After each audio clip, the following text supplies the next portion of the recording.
Chapter 5175. It was to the extent that after several days, half of the entire East Peak Mountain was flattened by the heavenly lightning and heavenly fire tribulation. The entire Doe family simply wanted to cry but had no tears. They really didn't expect Duanmu's cultivation realm to also jump so quickly. After eating the holy fruit, it was as if he was assisted by the gods. Arbor cursed inwardly, but her footsteps continued to quicken, and she swiftly ran out of the door.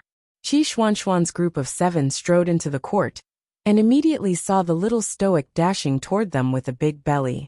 Everyone was scared out of their wits by her, and they hastily sprinted forward. They surrounded her and clamored, "Jojo, why are you running? Why are you running so fast? You can't run right now." It's fine, it's fine." Arbor waved her hand and reflexively rubbed her belly. "You guys don't know, but sometimes when I'm too lazy to move, Baby Mo will even urge me to come out and exercise." Everyone looked at her with indescribable expressions. "It's true." Arbor nodded and rubbed her belly in all seriousness. "Baby Mo isn't like his dad. He's very obedient." Qi Xianxian couldn't help but giggle when she saw her serious expression. She pulled her small hand and said, "I am my Qiao. It's like several years have passed since we parted. I think you've really changed a lot. You guys have been in the star domain for so long. It's been several months, right? According to the time flow 12 times faster. Isn't it several years since we parted?" Qi Xianxian quickly nodded and pulled her small hand, saying, "Don't worry, we won't go anywhere after this." The little girl looked at her with a grin. "We'll just wait for Baby Mo to be born. I want to hug my eldest nephew as soon as possible." "Okay." When Wei Ziqin entered, she happened to see a group of young men and women chatting and laughing around her precious daughter. She quickly walked up and said with a smile, "Jojo, your friends." Qi Xianxian turned around and greeted with a smile, "Hello, Auntie." "Hello, Auntie." "Hello, hello." Wei Ziqin grinned from ear to ear. "Since your friends are here, let's sit down together." Due to the recent ban issued by the imperial court, no one dared to go out for gatherings or meals. The various families would secretly hold a banquet in their own mansions, so that their families could gather together to celebrate. The Qiao residents originally wanted to do the same. They wanted to hold a low-key 100th day banquet and celebrate with their own family members. Unfortunately, they couldn't resist the attentions of the relatives of the officials inside and outside the imperial court, as well as the wives of the aristocratic families. Many honored guests came uninvited, and the ceremonial carriages sped away like a wisp of smoke from the mansion's entrance on Changle Avenue. Even after turning a corner, there was still no end in sight. Fortunately, there were plenty of ingredients in the house, and the servants were diligent, so it wasn't like they didn't have anything to eat at the last minute. As such, the Qiao estate could only go with the flow and host a banquet to invite all the guests. Fortunately, the weather today was pretty good, so the residents set up dozens of banquet tables in the garden. The banquet wasn't very particular. The male and female guests were arranged to sit in the same garden and eat at separate tables. It was very lively. Although second Aunt Ren sure came from a low-ranking official's family, she was very generous and appropriate in her dealings with people. She helped Wei Ziqin entertain the female guests. "Madame Fong of Count Huainan's estate has arrived." Madame Ren smiled and said to Wei Ziqin, "Eldest sister-in-law, go and greet Madame Fong. I'll take care of things here." Wei Ziqin nodded with a smile. She went forward to welcome Madame Fong and walked to the side to exchange greetings. Chapter 5176.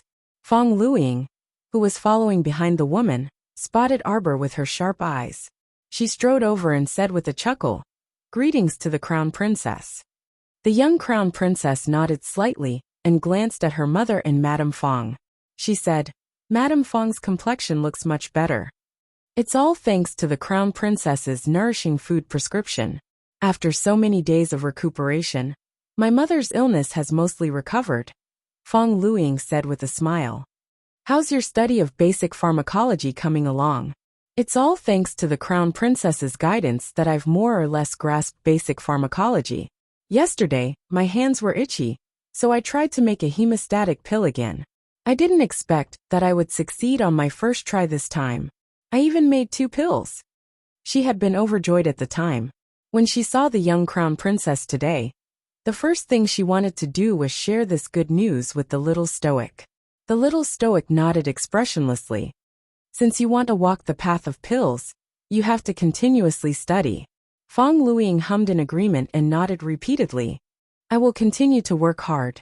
Amidst the festive and lively laughter, Saichi hurried over and leaned over to whisper something into the young crown princess's ear. The little stoic's unperturbed expression shifted slightly, and she asked absent-mindedly, "Where is he?" "He's outside. Our people stopped him. Let him in," the young crown prince consort said with a cold expression. Tianyan actually sent people to deliver gifts to the Qiao estate. Since they dared to send gifts, she, Arbor, wasn't someone who didn't dare to accept them. Following the sound of bright laughter was a familiar face from Arbor. She was dressed in a bright red robe, and her hair was not tied up or tied. She was very confident and at ease as it scattered behind her back. Tianyan's star-picking hall's hall master Duguling. Following him in was a row of people holding red brocade boxes of various sizes. There were about a dozen or so people, and all of them were dressed very jubilantly with red streamers tied around their heads. The guests looked at each other in dismay. At first, they couldn't figure out the situation. "Little stoic, we meet again." Duguling smiled and waved his fan. He tilted his head and looked at Arbor. "Long time no see. I missed you. Today is the Qiao Residence's 100th day banquet. Our young master misses you so much that he sent me here to deliver a gift. I didn't know what kind of gifts would suit your taste, so I casually picked some. I hope you like them." Just as the little crown princess was about to lose her temper, unexpectedly, the little stoic expressionlessly nodded and waved her hand, saying, "Put it away." Fuck, this little stoic truly accepted anyone's gift. They looked at the handsome young man in bright red clothes in front of them. He didn't seem to have good intentions. Why didn't the little crown princess teach him a lesson? "Since you gave me a gift, I won't beat you up today." Scram. The little crown princess said expressionlessly. Everyone was speechless. Duguling restrained himself, and his mouth secretly twitched. Soon after, he coughed lightly and said, "I have a special gift for you. Do you want to see it?" Arbor's small stoic face stared coldly at him with her grape-like eyes. "Tell me everything in one go." So much nonsense and so clumsy in giving gifts. It was annoying. Duguling coughed and opened the lid of the box, revealing 2 bloody fingers. Everyone jumped in fright and cried out in alarm. The little stoic's eyes chilled, and in the blink of an eye, she opened the thunderclap sword and held it in her hand. Her icy voice seemed to spread out from the depths of hell. "Are you seeking death?" Chapter 5177. Ayayaya. Don't hit me first. Take a good look at whose finger this is." Duguling cried out with an aggrieved expression. "This is truly a special gift, stoic face. Take a good look." The little stoic couldn't be bothered to look at those 2 bloody segments. She only felt that they stung her eyes. This guy dared to do this at her little nephew's 100-day banquet. If she didn't beat him to death, people would think she had a good temper. Unexpectedly, Duguling took a step forward and insisted on showing her the brocade box. Quickly take a look. This is the finger of your great enemy. It's true. I'm really not lying to you. Take a look." Arbor paused in his action of slashing with the thunderclap sword, and a faint, sharp glint flitted through his eyes. "Muqingya." When she spat out these 3 words, her chilly voice fell into everyone's hearts. They intuitively felt like a string of ice beads rolling into a bead tray, crisp and clear. Her first thought was Muqingya when it came to her great enemy. There weren't many people in this world who could be considered her great enemy. The only one who escaped recently and fell into the Heavenly Fate Empire's clutches was this person. However, she saw Duguling looking at her with a grin and an approving expression. I knew the little stoic was the smartest person in the world. Could it be that he really guessed correctly? Arbor's gaze shifted slightly, but his small face didn't show much emotion.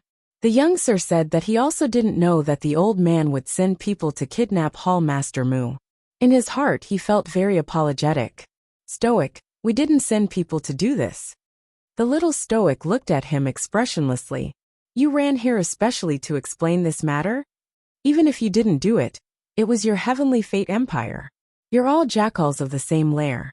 When the two words heavenly fate empire entered their ears, all of them exhaled in unison. They all looked incredulous as they glared at Dugu Ling. This red-clothed young sir was actually a person of the heavenly fate empire? Currently, His Highness had already ordered a manhunt for people of the heavenly fate empire in the entire Dragon Flame City. Who would have thought that this young master's guts would be so bold? As a person of the heavenly fate realm, instead of hiding at home, he actually dared to appear at the Qiao Estate's 100-day banquet? He even bowed so much to the Crown Princess. Everyone couldn't help but look at the young Crown Prince Consort in puzzlement. They all secretly thought, the Crown Prince Consort and this young master of Tianyan seem to be very familiar with each other. Could it be that they are acquaintances, or even friends? Everyone stole a glance at the young Crown Princess. Seeing her cold expression, they did not dare to make any wild guesses.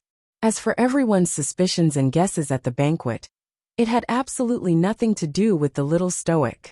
What other people thought had nothing to do with her, and she was never someone who cared about how others looked at her. However, what annoyed her the most was Dugu Ling's real intention for coming here to deliver 2 bloody fingers. You can't just barge in, you can't barge in. Outside the courtyard, several servants' shouts could be heard, accompanied by the sound of hurried footsteps. Stop. The royal guards standing guard around the Qiao estate promptly appeared at the courtyard's entrance and blocked the group of people who were hurrying over. How dare you block our holy maiden's path? Go away. Following that shout, the 2 guards of the Qiao estate were sent flying through the air with a slap, crashing straight towards the banquet. All the guests couldn't help but gasp in surprise. Chapter 5178. Just as the 2 men were about to crash onto the banquet table, 2 black figures suddenly appeared and swiftly grabbed the legs of the 2 guards. Both of them jumped back and steadied the 2 guards. Only then did everyone let out a collective sigh of relief. The 2 guards were a little frightened. Even though they had steadied themselves, their faces couldn't help but turn pale. Someone's here to cause trouble. Dugu Ling hurriedly moved to the side and patted his chest, pretending to be frightened. The little crown princess turned to look at the arched entrance of the court with a frosty expression. She saw a group of people crowding around a white-clothed woman, weapons in their hands. All the guests hurriedly stood up and gathered towards the center. Everyone looked at these uninvited guests with an indescribable panic. The atmosphere was suddenly filled with a tinge of tension. Both sides silently raised their guard. Jojo. Second Aunt Run hurriedly pulled on her sleeve and looked at the intruders with surprise. Who are you people? Why have you barged into our Qiao estate? Qiao Zhongbang and second Uncle Qiao also asked with a cold expression. Who are you? State your name. This is our holy maiden of Zhaoguang. A woman in a green dress with a cold expression strode to the front of the group and coldly glanced at everyone. She raised her chin high and spoke slowly. The holy maiden is here. Why hasn't anyone come forward to greet her? Everyone looked at each other, their eyes revealing an expression of looking at an idiot. They had naturally heard of Zhaoguang, an organization that had been developing very well in the past 2 months. However, in the eyes of the madams and misses of the aristocratic families, such a non-governmental organization was nothing more than a small sect for the commoners to play around with. Naturally, they wouldn't put them in their eyes. But they didn't expect that Zhaoguang would take themselves so seriously. Not only did they barge into the Qiao Estate's 100-day banquet, they even asked these madams and misses to greet them? Wasn't this the biggest joke in the world? Arbor patted second Aunt Ren's hand to appease her. He retracted his hand and waved it casually. He didn't want to say anything more to these people from Zhaoguang. In an instant, 7 or 8 shadow guards, including the 2 men in black who had appeared earlier, emerged from the crowd at the same time. Without saying a word, they stepped forward to chase the holy maiden of Zhaoguang and the others away. The woman in the green dress was immediately angered. Her eyes were wide open in anger as she raised her hand to block one of the secret guards. Don't act recklessly. This is our holy maiden of bright light. You guys all of you. Let go, let go, let go. What do you want? Seeing that Arbor had sent a group of secret guards to chase them away without saying anything, the Saintess of Light and the others were obviously angry. Everyone, please don't be in such a hurry to chase him away. Dressed in a white dress, the Saintess of Light spoke up. Her long hair was tied behind her back, and her hands were crossed in front of her lower abdomen. Her posture was dignified and demure. Under a set of red pomegranate gemstone headwear, her skin was fair, her cheeks were delicate, and half of her face was covered with a white veil. She indeed looked holy and radiant, and she had a pure and clean appearance. But what kind of person was Arbor? At a glance, she felt that this woman was a bit like Nie Yaoguang. Unfortunately, Nie Yaoguang's figure was even more graceful and ethereal than this woman in front of her. She was also slightly taller. I wonder which one of you is the crown princess. This humble girl greets you. The Saintess of Light nodded slightly, and her expression didn't seem very respectful. Chapter 5179. Impudent. Kaishio coldly reprimanded. Who do you think you are? Crown princess. Is she someone you can meet whenever you want? Arbor slightly waved her hand, expressionlessly letting the two maids withdraw. The two of them were separated by a few empty tables, coldly looking at each other. Arbor clearly saw a trace of disdain in this holy maiden's eyes. Ah, she really has guts. Arbor secretly thought. Last time, the person who showed this kind of look to her. I wonder if their bones have turned cold. She did not expect that today there would be someone who dared to show this kind of look to her in public. Indeed, the ignorant are fearless. Holy Maiden heard that a person of Tianyun appeared in the Qiao residence, so she specially came to eradicate evil. Unexpectedly, when she saw it with her own eyes, she was really shocked. The green-robed woman loudly said to the crowd. At this time, Holy Maiden Zhao Guang also calmly said, Everyone says that the crown princess and Tianyun are irreconcilable. But I did not expect that on the day of crown princess's nephew's 100th day banquet, Tianyun would send the star-picking hall's hall master to deliver such a big gift. Right and wrong, black and white, all lies in the human heart. Everyone has seen it with their own eyes. Whether the crown princess is black or white, it is clear at a glance. Everyone kept quiet out of fear. What the hell? What does this holy maiden Zhao Guang mean? Was it to accuse the crown princess of colluding with someone from the heavenly fate circle? She really has guts. Didn't she see that the ladies and ladies of the aristocratic families were all smiling at the young crown princess, with a respectful expression? After several small banquets, who knows what the crown princess's temperament is like? If you don't provoke her, with her cold temperament, she will not think of making things difficult for you. If you insist on provoking her, perhaps blood will be spilled on the spot. Clearly, today's banquet was going well at the beginning, but now it seems that there will be an unforeseen event. Everyone silently retreated a few steps, and could not help but look at Holy Maiden Zhao Guang and her entourage, as if they were looking at a fool. Could it be that these people had been living a good life for too long, and wanted to stay in jail for a while? Or were they here to provoke the crown princess? What was he after? Could it be that he wanted to make a name for the entire organization by provoking the little crown princess? Just how muddle-headed was their little lousy organization, rushing to court disaster in front of the little stoic crown princess?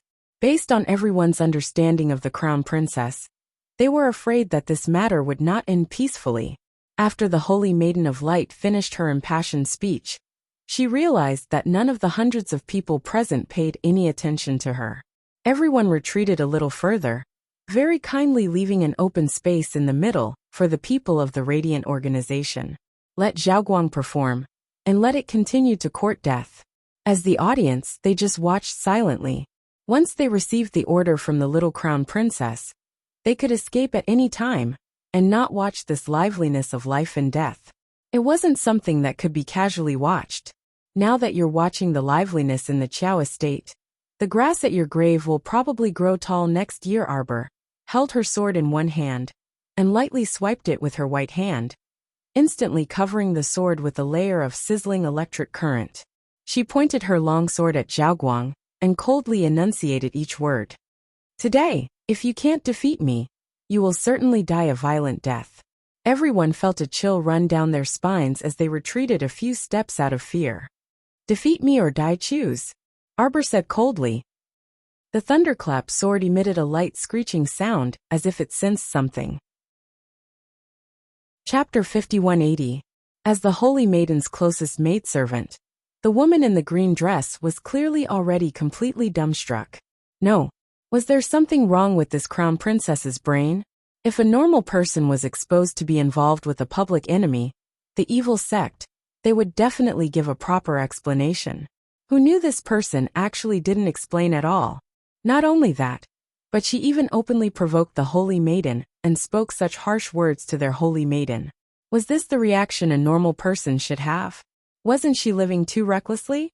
Didn't she completely disregard what everyone present was thinking? The Holy Maiden didn't seem to expect the little crown princess to have such an odd reaction. After being dumbfounded for several seconds, she reflexively took a step back. She gazed at this stoic-faced crown princess warily. What do you want? Didn't I already give you a choice? Shut up.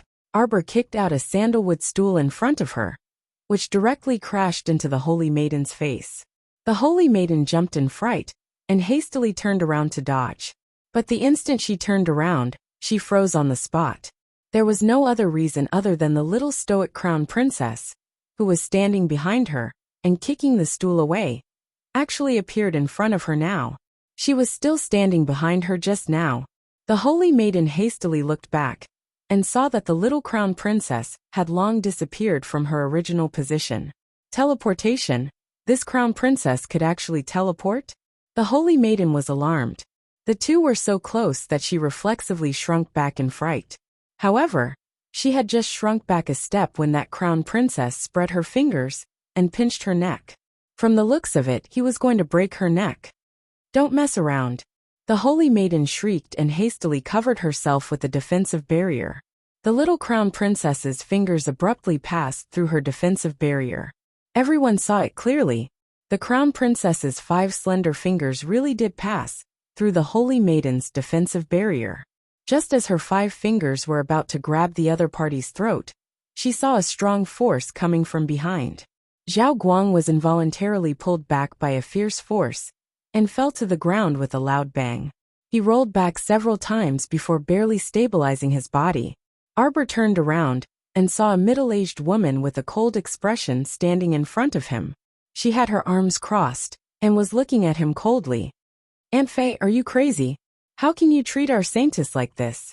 The woman in the green dress couldn't help but scream. She rushed forward and helped the saintess up. Zhao Guang was dragged back by the middle-aged woman, and his body fell heavily to the ground. Just now she had hit her waist. Now, with the help of her personal maidservant Han Su, she stood up. Her entire face was distorted from the pain. Fei Gu said coldly, "If I didn't do anything, the saintess would already be a dead person." "Supper. Xiaoye is here. Kill them all. Kill them all," Arbor said coldly. Everyone felt as if their hearts were being hammered by a huge hammer. They couldn't help but shrink their necks. Oh my God. This is the result of provoking the little crown princess. The little crown princess was the kind of person who could go berserk at any time. They couldn't afford to provoke her. "Crown princess, please wait a moment."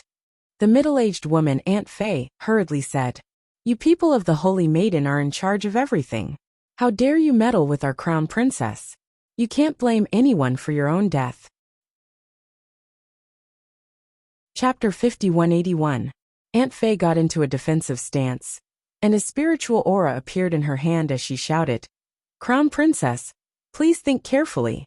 This is your nephew's 100-day banquet. Could it be that you want to spill your blood over the 100-day banquet?" The young crown princess paused for a moment. She turned her gaze and saw the round, chubby, and adorable little fellow in Xiao Yao's arms. The recklessly flashing lightning on the thundercrash sword slowly subsided. Arbor stared coldly at the radiant saint and the others. "I'll give you 1 minute to pack up and get out of my house immediately. In the future, if I see you swindling people on the streets again, don't blame my sword for being merciless. We're here to look for Tianyuan." Before the radiant saint could finish speaking, Aunt Fei covered her mouth. The latter cupped her hands towards the young crown princess with a serious expression. Crown Princess, please forgive us. Radiant Saint has no intention of opposing the Crown Princess. Our standpoint is actually the same as yours. The young Crown Princess sneered. The debts between Tianyin and I are still vivid in our minds. We will ask them to pay us back one by one. As for you, it has nothing to do with me in the first place. It's best if we don't interact with each other. If any of you insist on provoking me, I will let you know how red tomorrow's flowers will be. How beautiful tomorrow's sunset will be. Why aren't you screaming? The young Crown Princess coldly shouted with a stoic expression. Aunt Fei took a deep breath and nodded slightly. Just as she was about to drag the Radiant Saint away, she suddenly heard a strange roar from behind. They all turned their heads to look, only to see a rotten face suddenly appear behind them. The guests who saw the corpse puppet's rotting face screamed in unison and retreated in panic. Although they were still very far away from the corpse puppet at the arched door, the corpse puppet's face really gave everyone a fright. Suddenly seeing such a thing, no one would be in a good mood, especially when that thing actually pounced forward and wrapped itself around a member of the Radiant Light. The bright light female disciple screamed in fright, her face almost sticking to the corpse puppet. The madams and young misses almost fainted when they saw this scene. Putting themselves in their shoes, if it was their true body that was in close contact with this corpse puppet, they would be scared to death. He could not help but sympathize with that female disciple of the Bright Light School. This woman looked to be in her early 20s, yet she was bitten by a corpse puppet. Her life was over. How pitiful. Quick, pull this thing away, quick. Saintess Zhao Guang said angrily with a cold face. More than 10 male and female disciples of the Radiant Light sect took out unique iron hooks from their inner worlds and threw them out in unison, hooking the corpse puppet from all directions. The iron hook pierced through the skeleton's limbs and firmly hooked onto it. Because the corpse puppet's 2 arms were hooked by several iron hooks, it finally let go of the woman it was gnawing on. Oh my God, it's already gnawed beyond recognition. A madam from an aristocratic family blurted out. Everyone looked over and saw that the Radiant Light female disciple, who was being gnawed on by the corpse puppet, just now was lying on the ground on the verge of death. Her nose seemed to be gasping for air. It looked like she was about to die. Chapter 5182. From beginning to end, the young Crown Princess merely watched this scene with a detached eye. Now that he saw the female disciple lying on the ground with her mouth slightly open, as if she was having difficulty breathing, he only glanced at her coldly. Heavenly Fortune, it's the Heavenly Fortune Hall's people who brought the zombies here. A Radiant Light disciple unsheathed the sword at his waist and pointed it at the innocent-looking red-clothed man, yelling sternly, "Kill him! Kill this Heavenly Fortune Hall's head! It's him! It's this scourge who's harming people!" Dugu Ling impatiently glanced at the young Crown Princess and said with an aggrieved expression, "Poker face, I really didn't bring her here. I swear, I purely came here today to deliver a gift. If I brought this ugly thing here, I'll immediately suffer heavenly punishment of being struck by lightning." Dugu Ling raised 3 fingers above his head and swore with conviction and conviction. Arbor coldly glanced at him, then shifted his gaze to that female disciple. "Come seize them all. This princess has changed her mind. These people repeatedly came to her residence to cause trouble. If she didn't deal with them on the streets, then anyone could come to her Qiao estate to cause trouble in the future. There really wasn't the slightest bit of discipline. Furthermore, their acting was so fake and lousy that she really didn't have any interest in continuing to watch. If you wanted her to explain things to others, it would take a lot of effort. She didn't even want to think about it.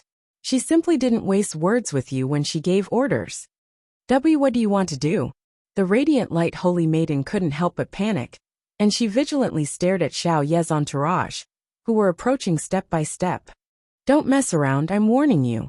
Crown Princess, as expected, you colluded with the Heavenly Fortune Hall long ago," the Radiant Light Holy Maiden said angrily. "Otherwise, why would the Heavenly Fortune Star-Picking Hall's Hall Master come to the Qiao estate to deliver gifts for no reason? Tell us. You should give everyone an explanation. I see that you two have a good relationship. Don't tell me that you two are close friends." The Holy Maiden of Light asked harshly. Her eyes under the veil looked very righteous. Aunt Fei frowned. Just as she was about to say something, the green-dressed maidservant Han Su rushed forward and shouted, "Saintess, please take out the holy fruit and save our suffering sisters." As soon as she finished speaking, the surrounding bright light disciples all knelt down, throwing their iron hooks on the ground and throwing their weapons aside. They formed a circle and kowtowed to the bright light Holy Maiden. "Holy Maiden, please save our suffering brothers and sisters. Saintess, please save us. Saintess, please save us." The guests looked at each other in dismay, not knowing what was going on. Logically speaking, the female disciple of the Radiant sect who was lying on the ground had been bitten to this extent by the zombie. Why were these people kneeling on the ground and praying to their Holy Maiden to save her? Everyone knew that after being bitten by a zombie, there was a 10% chance that they would turn into a monster. There was no way to save them. If there really was a medicine in this world that could save people bitten by a zombie, then this monster wouldn't seem so scary. However, they saw their saintess looking at them with a compassionate expression.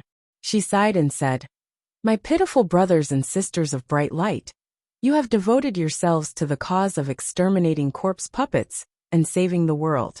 As the Radiant sect's Holy Maiden, I will not let my brothers and sisters bleed in vain and die in vain. As long as there is a glimmer of hope to save you, I am willing to do anything." Chapter 5183. The Saintess is gracious, the Saintess is gracious.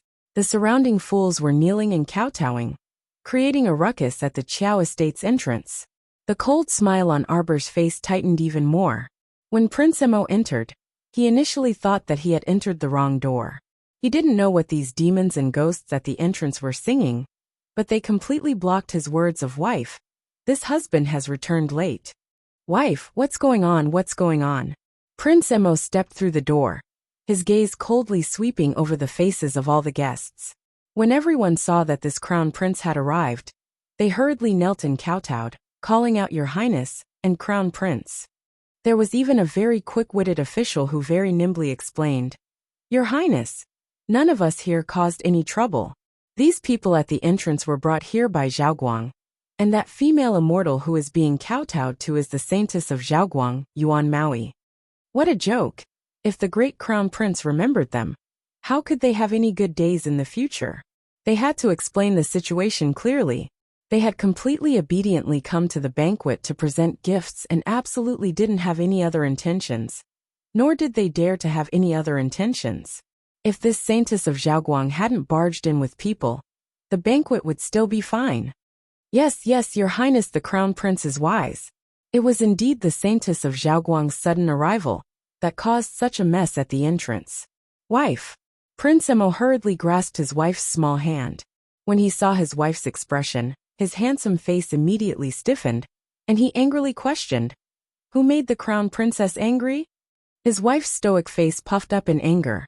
Who actually dared to make his wife angry on the day of the 100-day banquet? They were simply tired of living. Without waiting for Kai Xiao to speak, the fastest aristocratic madam on the side hastily explained, "Reporting to Your Highness the Crown Prince, this really isn't a matter of us guests causing trouble. Originally, we were all properly celebrating the birthday of the Qiao estate's little young master. Who knew that Tianyun would actually send some hall master to congratulate us? Then the Holy Maiden of Zhaoguang brought people in and accused the Crown Princess of having a close relationship with the hall master of the Heavenly Fate Hall. She must be involved with the Heavenly Fate Hall." This madam was very eloquent. In just a few sentences, she had recounted the whole story, and all the guests present nodded their heads. "Yes, yes, it really has nothing to do with us. Your Highness, it's him. It's them. They made the Crown Princess so angry that she couldn't speak. This is really devoid of conscience." The guests cursed at the same time. Not only did these people cause trouble at the Qiao estate's young master's 100-day celebration, they even gave 2 bloody fingers to the Crown Princess. Not only that, he even gave a corpse puppet to the Qiao estate's young master. That's insane. The Crown Prince grew angrier as he listened, and smoke seemed to be coming out of his head. "Yuba, capture these people for us. This Crown Prince wants these people to know one thing. Anyone who comes to the Qiao estate to cause trouble must die. They really had nothing better to do, coming to his wife's family to cause trouble. His wife was already suffering so much. She was pregnant, yet she still had to be tormented by these bastards. They deserved to die. Wait. The holy maiden of Zhaoguang couldn't help but cry out. What was going on? Why did the divine province's crown prince suddenly return? Chapter 5184. Didn't they come to an agreement that they would find someone to delay the crown prince, so that he wouldn't be able to return in a short period of time? They had to try their best to finish this show in the shortest amount of time possible. But what was going on now? How could they continue with this show? The crown prince had already appeared. So how could they continue with this show? The Saintess of Bright Light was anxious and resentful. She quickly shook off the hand of one of the hidden guards and continued, "No matter what, Your Highness, please let us save people first." The show had to go on, and it had to go on. Otherwise, it would be meaningless for them to come here today. Us sisters are in danger. We have to save them immediately. These freaking guests were all freaks. They clearly knew what the truth was, and they had personally witnessed the close relationship between the crown princess and the head of the Tianyan Hall. But now, in front of the crown prince, they only knew how to push the bright light out as a scapegoat. They didn't talk about anything else, but said that the bright light had angered the crown princess, so they hurriedly tried to distance themselves from the bright light. Could these people be any more shameless? The Saintess of Bright Light clenched her teeth. She didn't expect that these people from the aristocratic families and the officials were all the same. They didn't dare to go against the little crown princess, so they pushed the bright light out as scapegoats. Shameless to the extreme. Take them away. Emolien waved his hand impatiently, and more hidden guards bounced out from the four-sided horned canopy, forcibly expelling the Radiant Light group's group of people. The Saintess of Bright Light and the others struggled and shouted, "What are you trying to do? Are you not even giving us a chance to save people? Let go, bastards. Don't use your status and power to bully good people like us." The group was beaten to the ground by the dark court guards led by Hades Ba, and they struggled with all their might. As the two sides were in a stalemate, the Saintess of Bright Light struggled to climb out of the crowd. She rushed to the side of the Bright Light female disciple, who was lying on the ground on the verge of death. She lifted her head with one trembling hand, her face full of tears. Just as a secret guard rushed up, the Saintess of Light suddenly raised her hand and revealed a small white jade porcelain bottle in front of everyone. She shouted, "I have a way to save this sister who was bitten by the zombie. I really need a way." Arbor stared coldly at the woman in front of him with a gloomy expression. Saintess Zhaoguang also knew that her acting was quite stiff. According to reason, if these shadow guards hadn't come up to disturb the situation, it should have been the various disciples of Zhao Guang crying bitterly and begging her to save this sister. Then she thought about it again and again. Considering the big picture, she reluctantly took out the porcelain bottle to save him. But now, after being beaten up by these people, she had no choice but to jump to the last step. She raised the porcelain bottle in her hand and shouted. Everyone's gaze was naturally focused on the porcelain bottle in her hand. The Saintess of Bright Light took a deep breath and poured out a pure green crystal fruit from the bottle. She held it in her hand and showed it to everyone. "This is the one and only holy fruit in the world. It's the spirit of all trees, the holy tree. The fruit that it bears. It can cure all poisons in the world, including zombie poison." Following the Saintess of Radiant Light's every word, Qiao Mu's eyes instantly turned into two icy deep pools. Chapter 5185. This holy maiden of Zhaoguang actually said that her porcelain bottle contained holy fruit? She really couldn't help but ask her a thing or two. If the holy tree of all wood was in the hands of this holy maiden of light, then what was Qiuqiu in her star domain? If the holy maiden of light was the one who controlled the holy wood, then what was the origin of the holy wood that Sir Jojo comprehended? What a joke. This holy maiden of light actually came to her and said that she had a holy fruit? The green fruit that she took out was indeed somewhat similar to the holy fruit that Qiuqiu gave her. However, the fruit that Qiuqiu gave her was furry and emerald green. The one that the Holy Maiden of Light took out was as smooth as a mirror. Although it was green, it didn't give off the feeling that it was full of vitality. Arbor stared coldly at the Holy Maiden of Light, who was kneeling on one knee on the ground. Her eyes seemed to freeze with ice. At this moment, everyone on the scene had a very surprised expression on their faces as they whispered to each other. Arbor vaguely heard some people say, "I've heard from a madam that this Holy Maiden of Light has comprehended the power of the holy wood of the 5 spirit origins. She's very capable." Yes, I heard that she can summon the holy wood and use the vitality of the holy wood's origin to revive the dead. As long as someone swallows a holy fruit, no matter how sick they are, they can immediately come back to life. Is that so? Aya, that's really too amazing. If that's the case, even the king of hell won't be able to snatch someone from the holy maiden. If that's the case, then isn't she more powerful than a pill master? Isn't that so? Just as everyone was whispering, a burst of joyous laughter suddenly erupted beside the Holy Maiden of Light. "He's alive! He's alive! He's alive! Thank God! Our sister has finally come back to life." The disciples of the Holy Maiden of Light knelt down again, as if they were worshipping a miracle. They prostrated themselves on the ground and muttered, "The Holy Maiden's great kindness will never be forgotten. Saintess, I will never forget your kindness." Arbor looked on coldly from the side, watching these people cry and laugh as they put on such a show. There was not the slightest extra expression on his face. "Jojo." Wei Ziqin had a perplexed look on her face as she walked to her side and asked in a low voice, What are they doing?" "Oh, it's just an act. Mother, just take it as a joke." Wei Ziqin couldn't help but stare blankly. "But why are they acting in front of our Qiao estate?" This was exactly what Arbor wanted to know. However, looking at the scene in front of her, she thought that she could guess a thing or two.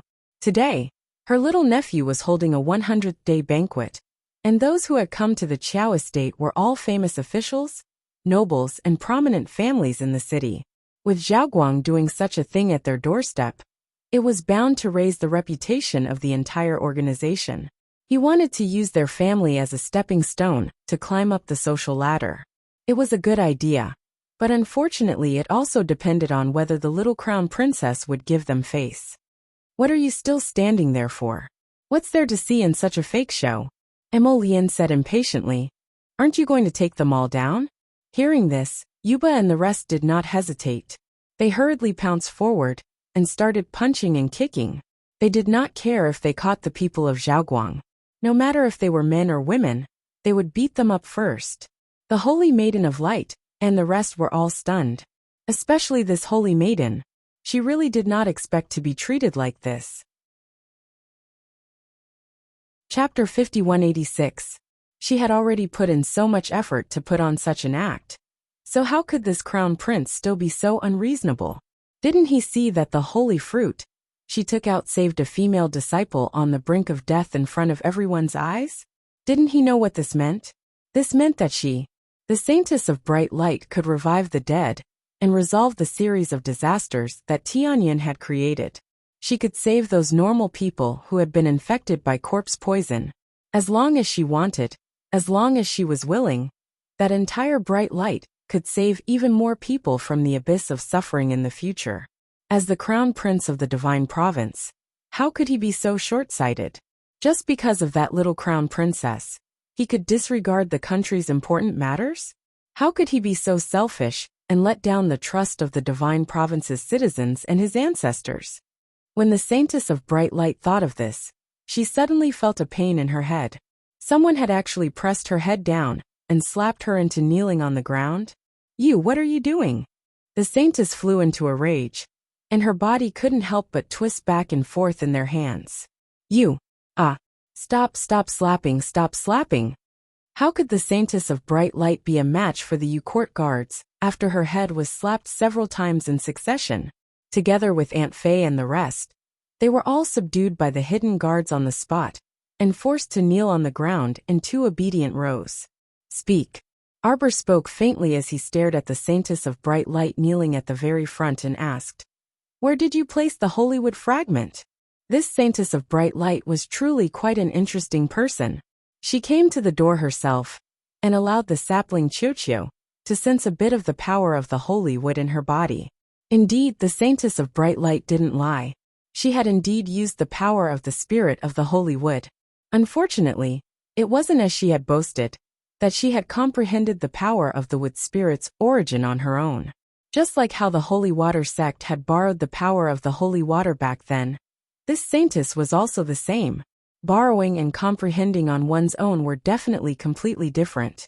Qiuqiu told her through divine sense that the holy wood fragment was not with the saintess of light at the moment. Its aura was faintly discernible, so it should have been hidden by the scheming saintess. I don't understand what you're talking about. Saintess Zhao Guang's heart trembled slightly. She opened her mouth and said this. Arbor didn't waste any more words with her, and shot a look at Yuba. The latter nodded and lifted the bright light holy maiden up. He called out to his brothers of the nether court guards to take down the men and women of the bright light holy maiden and drag them out of the door.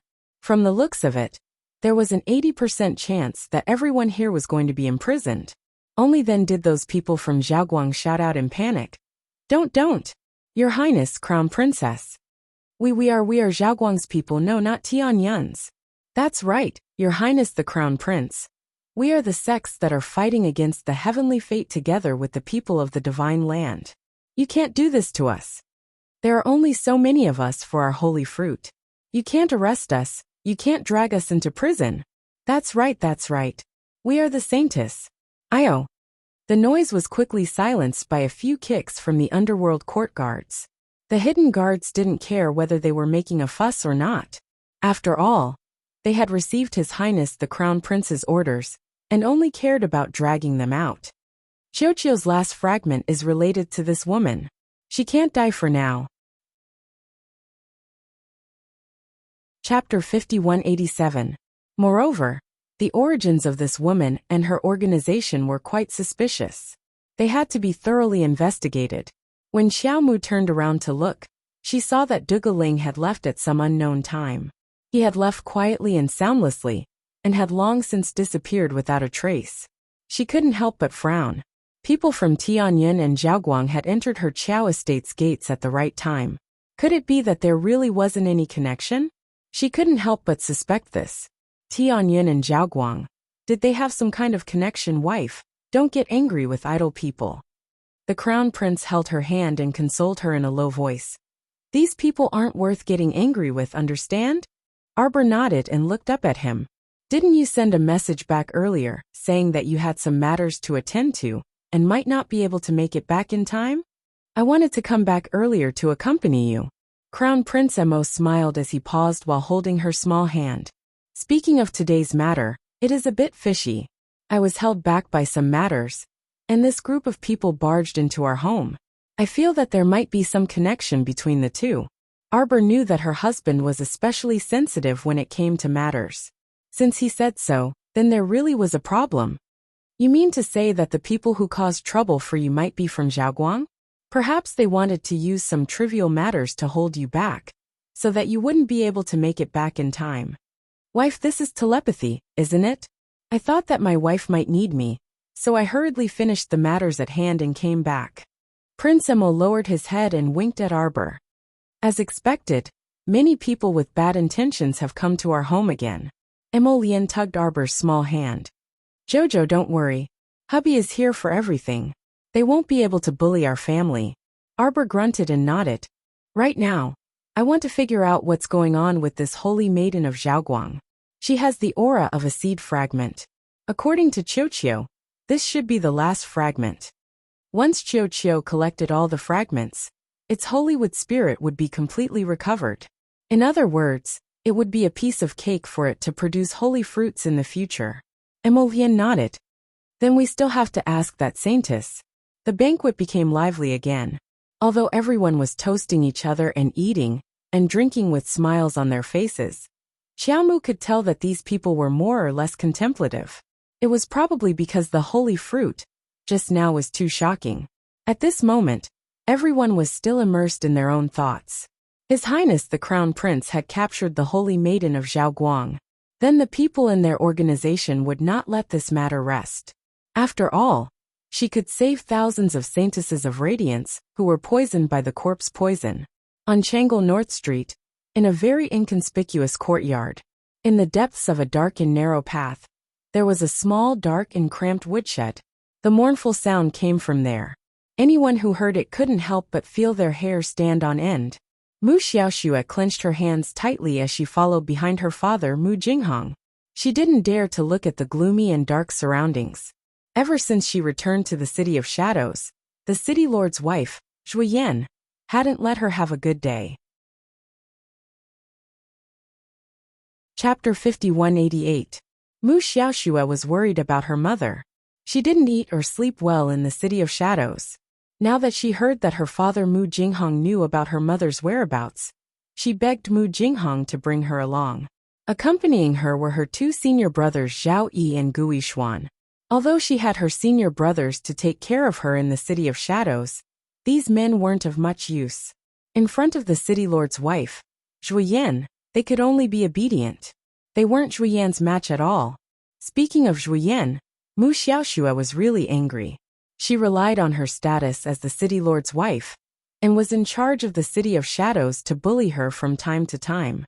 Not only did she embezzle her food and clothing expenses, she even took some cultivation resources. Thinking of this, Mu Xiaoxue couldn't help but grit her teeth. Immediately, the image of the city lord's wife's vicious expression and her arrogant voice appeared in front of her.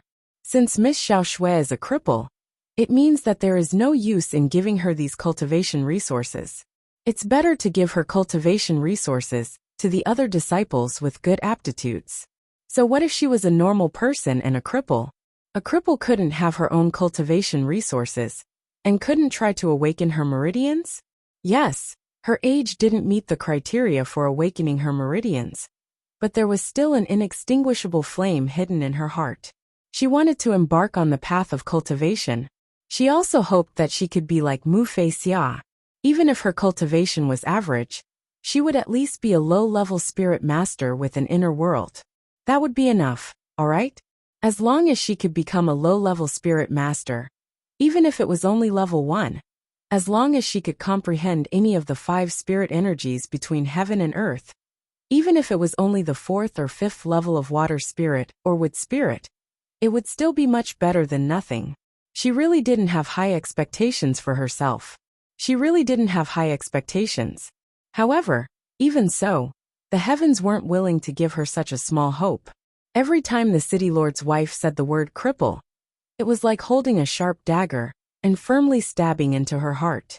Her heart was already riddled with holes, and there was no way to reverse it. Creak.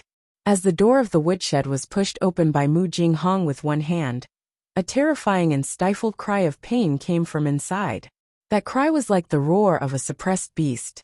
When it fell into Mu Xiaoxue's ears, she couldn't help but take 2 steps back, her hair standing on end.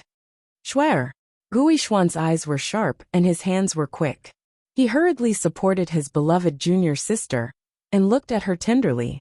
Junior sister, watch your step. Zhao Yi frowned and brushed Gui Xuan's hand away. He then took Mu Xiaoxue's hand and helped her walk inside. He reminded her in a low voice, Junior sister, this place is dark and damp. Be careful not to step on nails.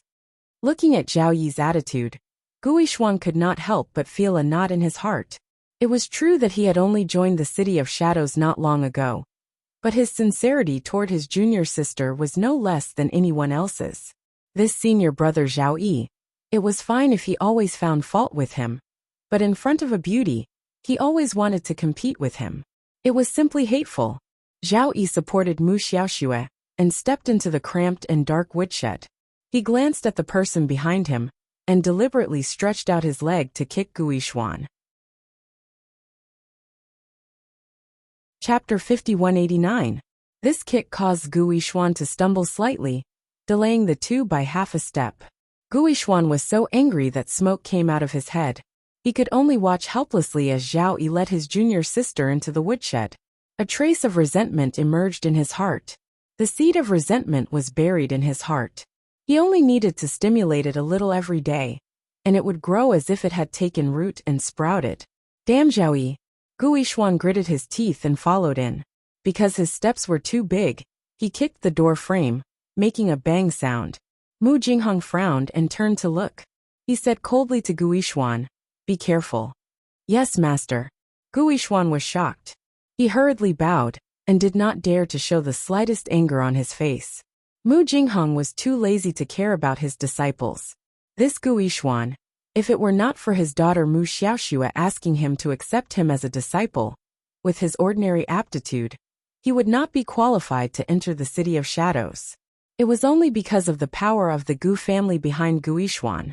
Although the Gu family was not a first-class aristocratic family, it could still be ranked as a second-class aristocratic family. It seemed that there were some redeeming qualities. Mu Jinghong's footsteps suddenly stopped. From his angle, he could see a thin and shriveled figure curled up in the corner. His whole body was pressed against the firewood like a thin piece of paper. He looked like he had experienced the vicissitudes of life, and had a pitiful look. "Qingya." Mu Jinghong's voice was trembling with fear. He did not expect that in just a short period of time, Qingya would be tortured to such an extent that she did not look human. These people were really abominable. Mu Jinghong's eyes were wide open as he walked forward quickly. Mu Qingya, who was curled up beside the pile of firewood, could not help but twitch slightly. Her whole body shrank behind the pile of firewood. This kind of feeling of resistance and rejection was very obvious. "Qingya." Mu Jinghong did not care about how dirty she was. He strode forward and pulled this weak woman into his arms. At this time, he saw Mu Qingya's bony face clearly. Mu Jinghong's heart was filled with grief and indignation. He could not help but cry. "Qingya, how have they treated you during this period of time? How could a dignified and elegant woman be tortured to such a state?" She had fallen into Arbor's hands. That evil woman from Arbor had actually sent people to make his Qingya look like this. Mother! Mu Xiaoxue was also scared out of her wits by her mother's current appearance. She screamed twice and knelt down in front of her mother. Mu Qingya's dim eyes suddenly lit up. She reached out her bony hand and groped in front of her, as if she wanted to grab Mu Xiaoxue's hand.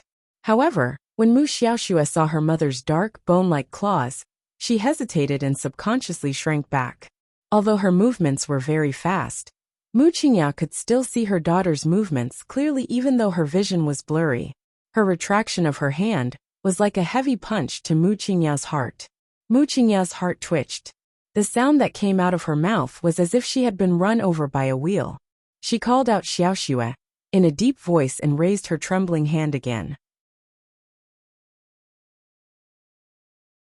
Chapter 5190. This time, Mu Xiaoxue braced herself and reached out her hands. After all, under the strict gaze of her father Mu Jinghong, if she retracted her hands again, it would definitely cause her father's dissatisfaction.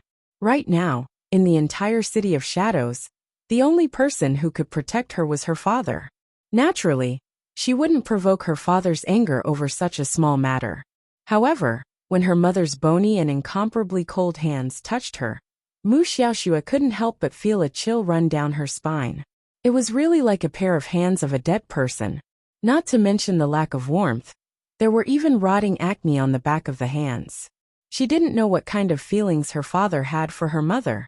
He was actually able to carry a person who looked like a skeleton and was covered in rotting sores. No wonder the city lord's wife, Zhu Yan, hated her mother so much.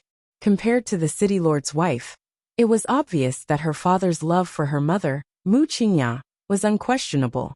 Mu Xiaoxue took a deep breath and used almost all of her strength to hold Mu Qingya's bony hands.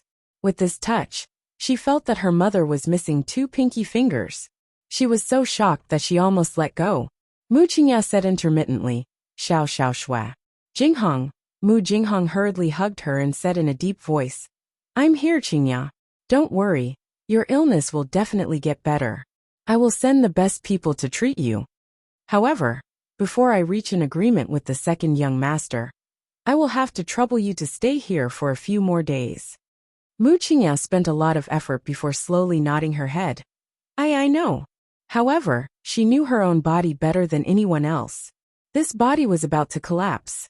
After experiencing so many medicinal trials, she was already lucky to be able to hold on until today. However, she didn't know how long she could hold on. She knew in her heart that once her body completely collapsed, she might turn into a pile of meat paste, or something even uglier. She didn't want to frighten her daughter Xiao Shui. Her Xiao Shui was so perfect. She was like her in every aspect. This girl has a brighter future. She can't stay in a place like Tianyin. She can't. Mu Qingya grabbed Mu Jinghong's hand tightly and said word by word with great difficulty, I want you to promise me one thing. It doesn't matter if I die, but our daughter, she can't join the heavenly fate. Mu Qingya said in a low voice. I want her to break away from the heavenly fate, break away. Qingya, don't get agitated. Mu Jinghong hurriedly said to Mu Qingya. Qingya, why would you say that? When did Xiao Shui join the Heavenly Fate Academy? Mu Qingya held Mu Xiaoshua's hand. She looked a little nervous. Even if you don't have it now, it doesn't mean that you won't have it in the future. I'm already almost about to die. They have no humanity. Xiao Shui is my daughter. She meets the conditions in all aspects. They will demand Jinghong. For the sake of our many years of husband-wife relationship, you must help Xiao Shui. Help her break away. Mu Xiaoxue was silent. Her face was as heavy as water. Chapter 5191. Despite her mother's bony claws pressing down on her hand, Mu Xiaoshua's heart did not waver. One of her mother's hands was obviously missing 2 fingers. When she held her hand, it made Mu Xiaoxue shudder. Whether her mother did not let her join Tianyin was for her sake or not, it was hard to say. After all, with her current identity as an ordinary commoner, if she did not join Tianyin, she would not be able to live a good life. Dawdle in the City of Shadows?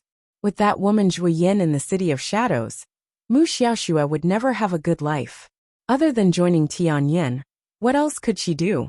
Mu Xiaoxue secretly gritted her teeth.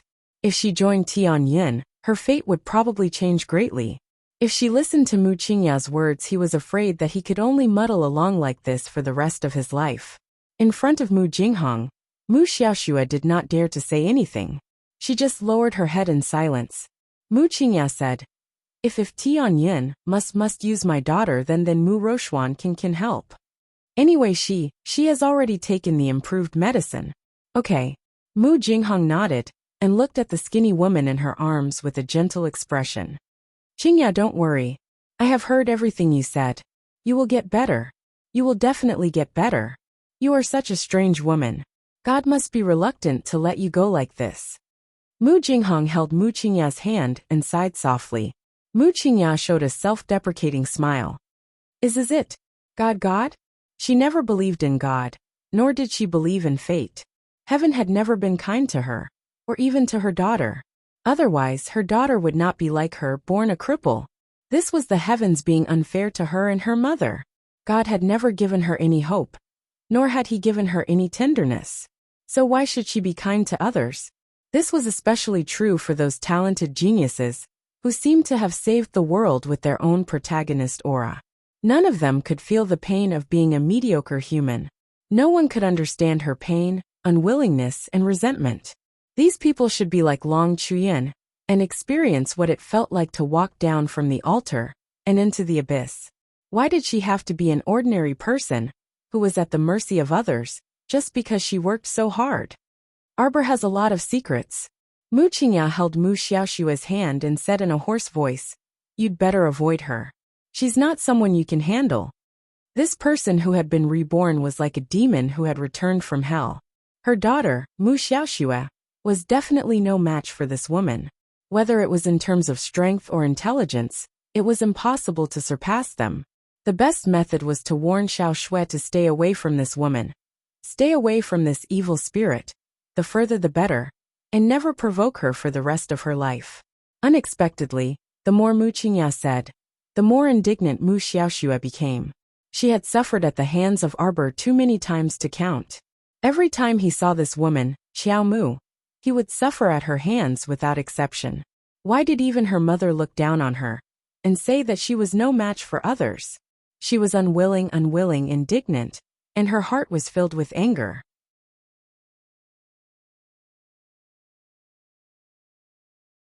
Chapter 5192.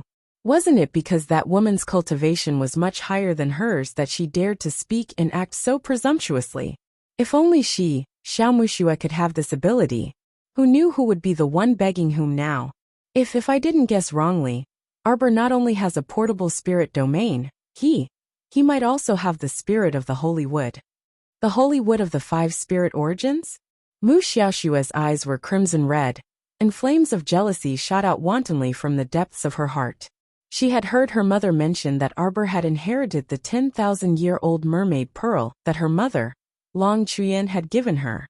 Now her mother said that not only did he have a portable spirit domain, he might even have the spirit of the holy wood. According to the news from Shuntian Prefecture, it should be close to the mark. Arbor not only has sacred water, but also has the holy wood. Perhaps he is hiding some secret that we don't know. Mu Xiaoshua's eyes abruptly shot out a strange luster. I heard that the talisman hall has a soul swap talisman that can smack. Before Mu Xiaoshua could finish her sentence, Mu Qingya slapped her with a trembling hand, causing her to yelp in pain. Silly. Mu Qingya stared at her daughter with disappointment. If the soul swap talisman can be used, do you think mother can't fight for you? Xiao Mu is a cultivator. She has already experienced the 5 spirit reincarnation and broken through to the godly realm.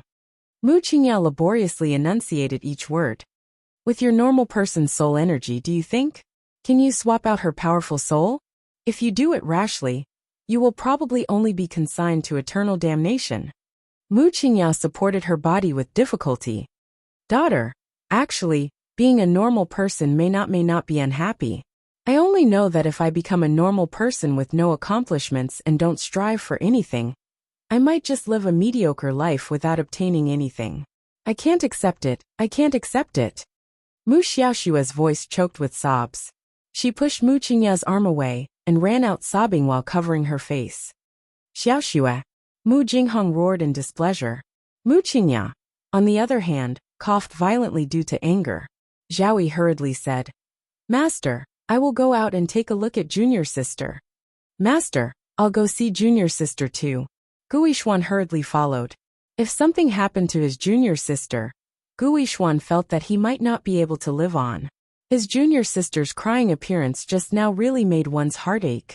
Mu Qingya grabbed Mu Jinghong's hand tightly and said intermittently, Look after Shui. You have to look after Shui. She understood Shui's thoughts too well. A daughter resembled her mother. Shui was just like her. She was so competitive and wanted to fight against fate. However, fate was not something that could be explained in a few words. Mu Jinghong nodded repeatedly. She hugged Mu Qingya and said in a deep voice, Take good care of your body. When you are better, I will bring you and your mother back to the City of Shadows. Mu Qingya smiled bitterly. I am afraid that I won't be able to get better. She knew her own body best.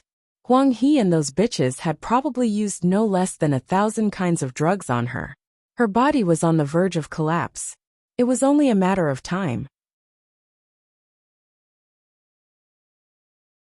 Chapter 5193.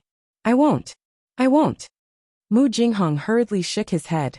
Since Patriarch Qin is willing to send so many people to save you, it means that he won't let you die so easily. Family head Qin will definitely send people to settle you down and save you. You can relax, you must relax, okay? Qingya, we still have a lot of good days to live in the future. Don't worry, as long as you get better. I'll deal with that bitch Shuyan, and let you follow me back to the City of Shadows. I'll let you be the city lord's wife. Mu Qingya's lips curled into a smile. If you're serious about treating me well, then you must take good care of Shui. I'm afraid something will happen to my daughter. Don't worry, I will. I will definitely protect our daughter, and won't let anyone bully her.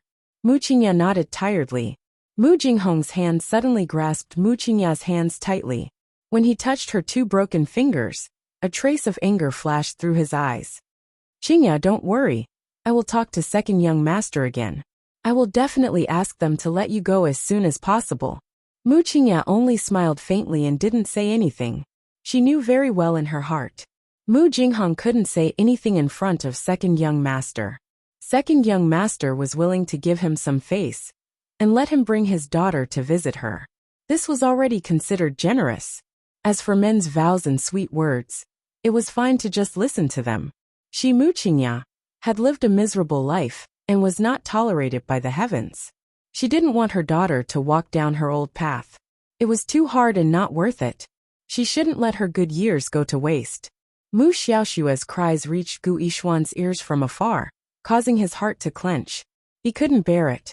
He walked over quickly, and from afar, he saw Zhao Yi, that grandson, hugging his beloved junior sister, whispering something under a cluster of flowering trees. Gu Yishuan's expression became very ugly on the spot, and a trace of anger surged from the bottom of his heart. Just as he was about to take a few steps forward and pull Zhao Yi away, he heard Zhao Yi whisper to Xiao Shui, "Junior sister, don't be so unhappy.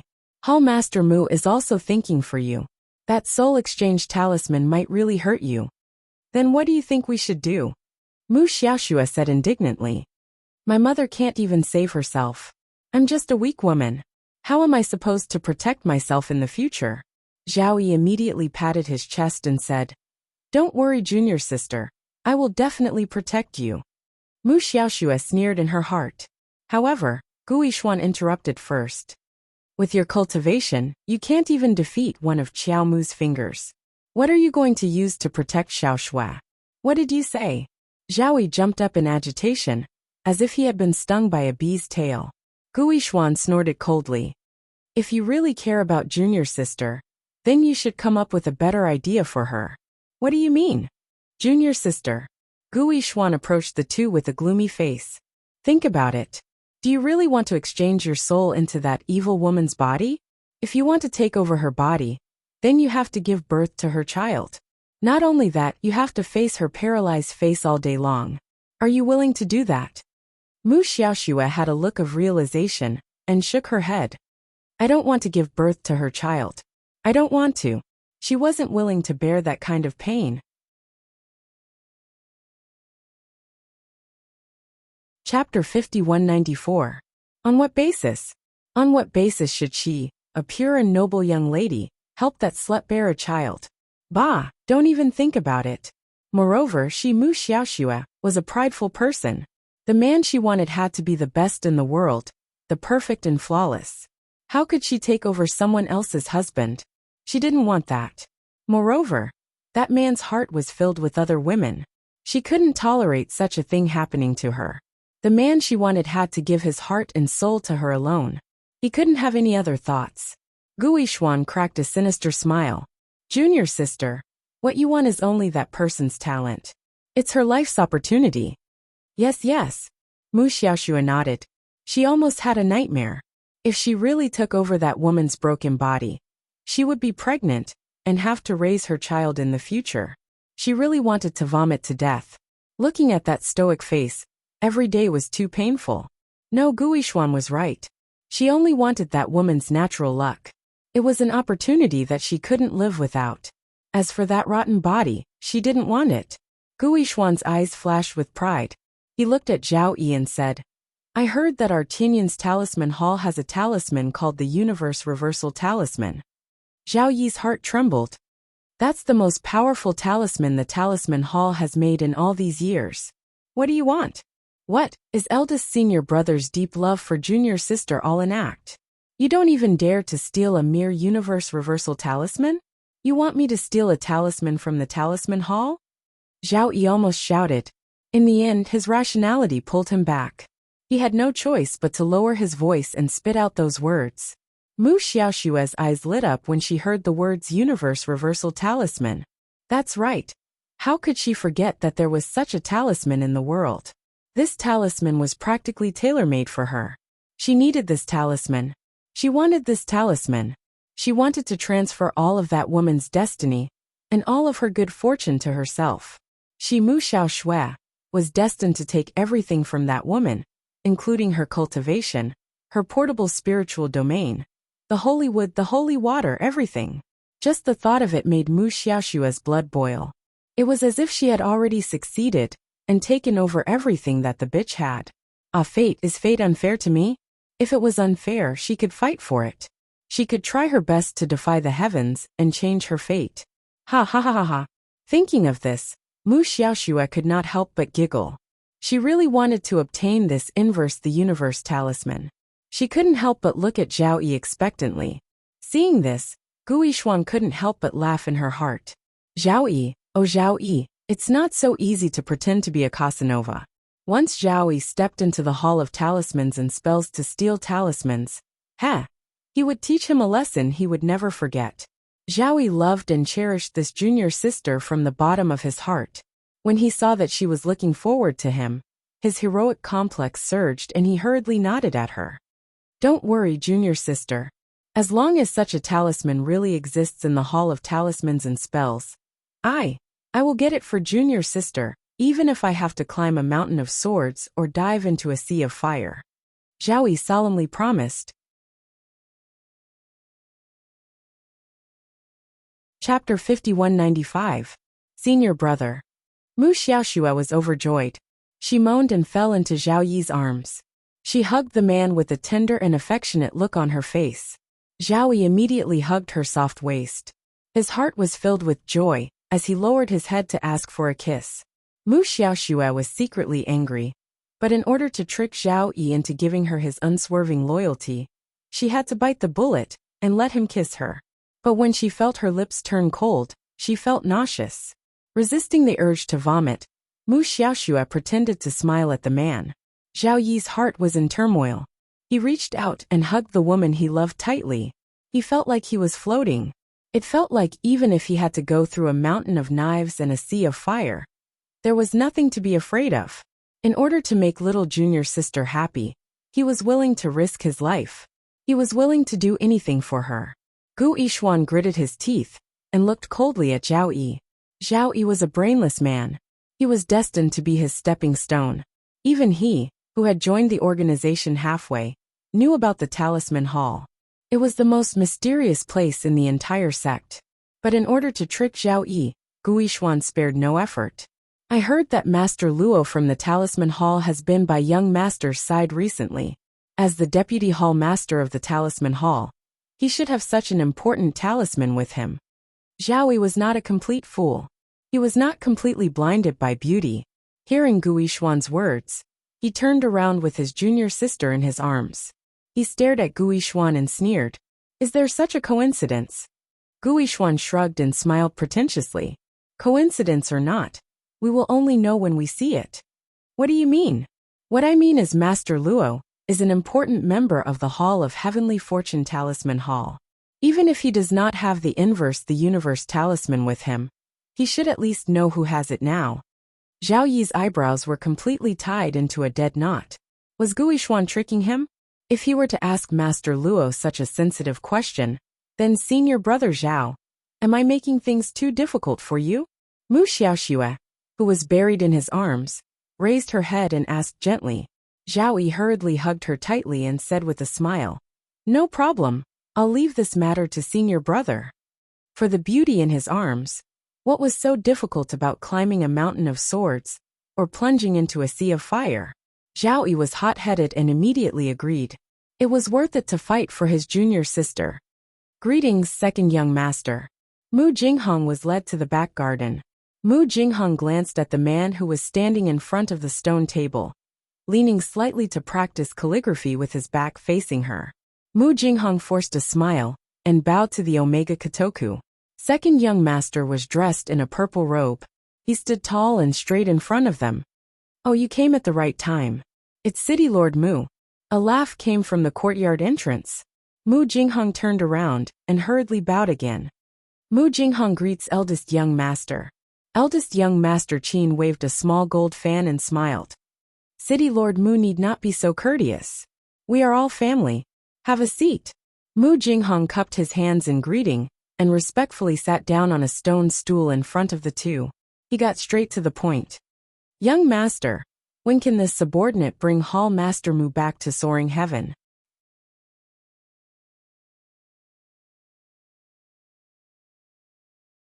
Chapter 5196. Bring him back. Young Master Omega Kotoka glanced at Mu Jinghong with a spurious smile. City Lord Mu, have you forgotten? Father has already handed Flying Paradise to me. Flying Paradise is now under my jurisdiction. Isn't it right for me to keep Hall Master Mu? Young Master Omega Kotoka sneered. Could it be that Hall Master Mu is only subservient to me on the surface, and is actually working for father? Young Master, you're exaggerating. Mu Jinghong hastily defended himself. Flying Paradise was previously managed by family head Qin, but now it's considered second younger brother's subordinate. Eldest young Master Qin interrupted Mu Jinghong with a smile and winked at him. Second younger brother naturally has his own reasons for keeping Hall Master Mu. City Lord Mu, if there's nothing else, it's better for you to return early. He truly understood this younger brother of his all too well. His younger brother was eccentric and obstinate. Once he set his mind on something, he would carry it out to the end. For example, it was his decision to leave Mu Qingya in Changel Villa. Mu Jinghong was truly too naive to think that he could influence second younger brother's decision. Mu Jinghong nodded gratefully at eldest young Master Qin. He wasn't someone who didn't know what was good for him, and naturally knew that eldest young master was giving him advice. That's right. This second young master's temperament was extremely unpredictable. It would be more appropriate for him to return and seek help from family head Qin first, and ask him to make a trip here. Even if he wanted to reason with this second young master, there was probably nothing he could do. This young master had never been an easy person to talk to. Thinking of this, Mu Jinghong didn't delay any longer. He stood up and bowed to young Master Omega Kotoku, an eldest young master, before hastily bidding farewell and leaving. Young Master Omega Kotoka's icy gaze stared fixedly at the man's departing figure. After a long while, he glanced at eldest young master. This younger brother never knew that eldest brother was so compassionate. Eldest young Master Qin gazed at him innocently. What do you mean? Didn't you remind Mu Jinghong to leave as soon as possible and not confront me head-on? Because you wanted to tell him that he can't rely on himself alone? He can't save Mu Qingya on his own. If we want to save her, we have to ask father for help. Eldest young Master Qin couldn't resist chuckling as he waved the small fan in his hand. What are you saying? Mu Jinghong and I are not related in any way, so why should I help him? On the other hand, second brother, you had Ling send 2 fingers to the little Stoic's family on their wedding day. This gift is too original. I guarantee that the little Stoic won't like it, and will even secretly remember you in her heart. You're not her. How do you know she won't like it? Eldest young Sir Qin waved his fan and said with a grin. Of course I know. I was lying on the roof opposite her house at the time and saw everything. You didn't see the little Stoic's complexion. Tisk, it's so dark, it's comparable to the bottom of a pot. Omega Kotoka looked at him silently. Second brother, don't blame me for not teaching you a few moves. You can't woo a girl like this. Say, who would freaking be happy if you send her 2 bloody severed fingers on her wedding day? Why don't you learn from eldest brother and have Ling send her a pile of good stuff? Although the little Stoic doesn't like it on the surface, she'll still accept it all. She's a girl after all. Sending her some shiny things is better than sending her bloody ones. Omega Kotoka glanced at him silently before standing up and walking towards the woodshed. Chapter 5197. Eldest young Sir Qin was startled and hastily followed after him, shouting the entire way. Second brother ran. Why are you looking for her again? I'm telling you, if you want the little Stoic to be happy, why don't you cut to the chase and kill this woman? She really won't like it if you give her a finger today and an ear tomorrow. Her body is currently undergoing the 3rd stage of mutation. That's right. Eldest young Sir Qin chuckled as he spread his hands. Otherwise, father wouldn't have let people rescue her. To tell the truth, since you won't kill her, then you might as well do us a favor and let Mu Jinghong bring her back. At that time, the little Stoic will definitely be looking for trouble with Mu Jinghong and won't be able to find trouble with us. What do you think of eldest brother's idea? The second young Sir couldn't be bothered with him and quickly left. Eldest young Sir Qin stopped in his tracks with a grin and waved the small fan in his hand as he muttered to himself. If you do this, you'll only drift further and further away. Who do you think the little Stoic is? Don't try to guess the little Stoic's thoughts. You won't be able to guess them even if you did. The next day, Zhaoguang gathered over 1,000 disciples and sat silently in front of Dragonflame City's capital office. They didn't do anything out of line, and only sat there silently protesting the crown prince's order to capture their holy lady. This incident attracted countless commoners from all over the streets to watch. Everyone who passed by the capital office couldn't resist stopping to take a look at Zhaoguang's meditating disciples. Everyone wanted to know how the capital office would deal with them.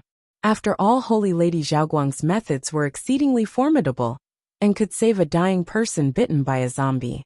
But even so, she was still no match for His Highness the Crown Prince, and was currently being held captive in the capital office's prison. The Holy Lady and her entourage were all imprisoned for the reason of causing trouble for no reason. About 16 to 16 hours had passed since yesterday's incident. It could be assumed that Holy Lady Zhaoguang's days in prison weren't too pleasant. It rained in the morning. Although it was dusk now, the stone tiles on the streets were still damp. A low-key and luxurious carriage pulled by 4 spirit horses stopped in front of the capital office's gate. The carriage's curtains were gently brushed open. Everyone was stunned when they saw the person who came down from the carriage. He saw the little stoic crown princess slowly walking down the stairs with a cold and delicate face. Last night at the banquet, the young crown princess was brought back to the Eastern Palace by the crown prince to rest. She slept until noon. If it wasn't for Kai Xiu's reminder, she would have forgotten about the sacred maiden of bright light and her entourage. Everyone's gaze landed on the young crown princess's cold face, and they couldn't help but praise her beauty in their hearts. Unfortunately, her cold and jade face was covered in a layer of frost all day long, and there wasn't the slightest trace of a bright and beautiful smile. It was icy cold to the extreme. Crown Princess. Kai Xiu held her hand, and her footsteps paused slightly. The little crown princess followed her gaze and looked at the people kneeling on both sides of the capital office. The light in the young crown princess's eyes flickered as she spoke coldly. Since they are so worried about the holy maiden, why don't we throw them into the prison as well, and let them accompany their holy maiden? Everyone. Fuck. This young crown princess's train of thought was indeed completely different from the rest of the world. When she saw other people sitting quietly in protest, she actually directly detained this group of people. Her attitude was clearly, I want to see how many people you Zhaoguang can provide. Chapter 5198. No matter how many people came, they would be detained without mercy. After all, the little crown princess was not an ordinary person, and she would not indulge them. Zhaoguang and the other disciples who were sitting still and not doing anything were all stunned at this moment. They looked in the direction of the crown princess in a daze, almost thinking that they had heard wrongly. Record all of these people in the book. Record their cultivation level and spiritual energy. Record them clearly. As Qiao Mu spoke faintly, she walked towards the capital governor's office and coldly tossed out, have them go to Chess Mountain Spirit Mine to mine or another day. Since they're all so free, give them something to do. Yes. The secret guards beside the young crown prince consort all hung their heads, forcibly suppressing their smiles. Tell me, are these people from the Zhaoguang sect stupid? How could they casually provoke the little crown princess's patience when they came? Wouldn't they be in trouble immediately? The male and female disciples of the Zhaoguang sect, who were sitting quietly, were also dumbfounded. They were about to stand up in protest when the little crown princess said coldly, if there's any resistance, kill them without mercy. Following her words, hundreds of figures scuttled out from all directions with a whoosh. They were on guard and the defense was tight. They stared coldly at the restless Zhaoguang disciples. Everyone. Arbor had already suppressed a bellyful of anger at the little tiger's 100th day banquet yesterday. If they still wanted to provoke her today, she would make sure that they would not be able to bear the consequences. Reporting to the crown princess. A slightly older Zhaoguang disciple stood up and bowed to Arbor. We're not here to go against the imperial court, nor to make things difficult for the crown princess. Just based on you want to make things difficult for this crown princess. Arbor bluntly rebuked him. What a joke. That person was instantly choked speechless. That's true. Who could make things difficult for the crown princess? Yesterday, it was this crown princess who did not want to spill blood at the 100th day banquet. Today, I don't have so many scruples, she said coldly. Since you people want to follow your saintess, then this crown princess will fulfill your wish. It's not the crown princess, it's not. The senior disciple wanted to say something, but the young crown princess waved her hand impatiently. If you don't believe me, you can try resisting. The little stoic's icy gaze swept over everyone. Let's see if this crown princess can do anything to you. Everyone kept quiet out of fear, not daring to speak for a moment. Even the onlookers scattered like birds and beasts, obediently returning to their own homes to look for their mothers. What kind of joke was this? If they continued to watch, they might even be treated as members of the Radiant Light, and be arrested as well. Not everyone's drama was worth watching. At least, in their impression, the Crown Princess drama wasn't very interesting. Take him away. Serene Bai raised his hand, and a group of hidden guards immediately rushed forward to arrest all the Radiant Light disciples and detain them in the capital magistrate's office.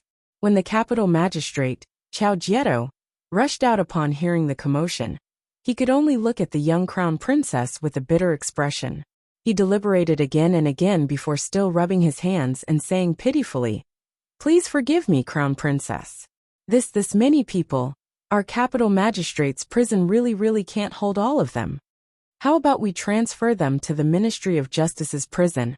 He tried to discuss this with the young crown princess. Chao Jieto's old face was bitter.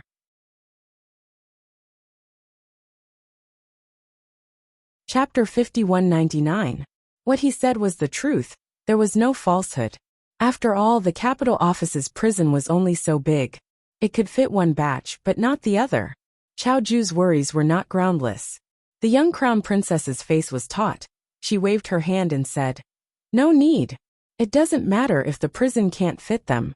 Tomorrow, we'll transfer them to Chess Mountain to help the commoners mine." Chao Ju's foot slipped. He immediately felt that the young crown princess was really not a bad idea. Chao Ju chuckled as he followed the young crown princess all the way inside. "Crown princess, do you want this official to bring that sacred maiden Zhaoguang out of the prison?" Letting the crown princess run to that kind of dark place with a big belly, it really wasn't very smart. If by chance His Highness the Crown Prince were to find out, he would definitely chop him up. That's why Chao Ju hurriedly asked with a smile. The young Crown Prince Consort agreed after some thought. If she went to that gloomy and smelly prison, her shoes would get dirty from all that stepping. She then nodded at Chao Ju and said, "Bring her to the hall. Just her alone is enough. I have something to ask her." "Okay." Chao Ju immediately accepted the order and left. Not a moment later, he ordered someone to bring a girl to the main hall. Compared to yesterday's fairy-like girl, this sacred maiden today was certainly comical. Not to mention her drooping long hair. It also appeared greasy. Her head looked like it was stuck with a piece of dung, and her entire person emitted a sour stench. When she saw Arbor, she immediately became somewhat crazy and shouted with a stern voice, "Let me go! You woman! What right do you have to capture me?" "Ah." Arbor's pair of cold eyes looked at her. He also didn't talk nonsense with her, and went straight to the point.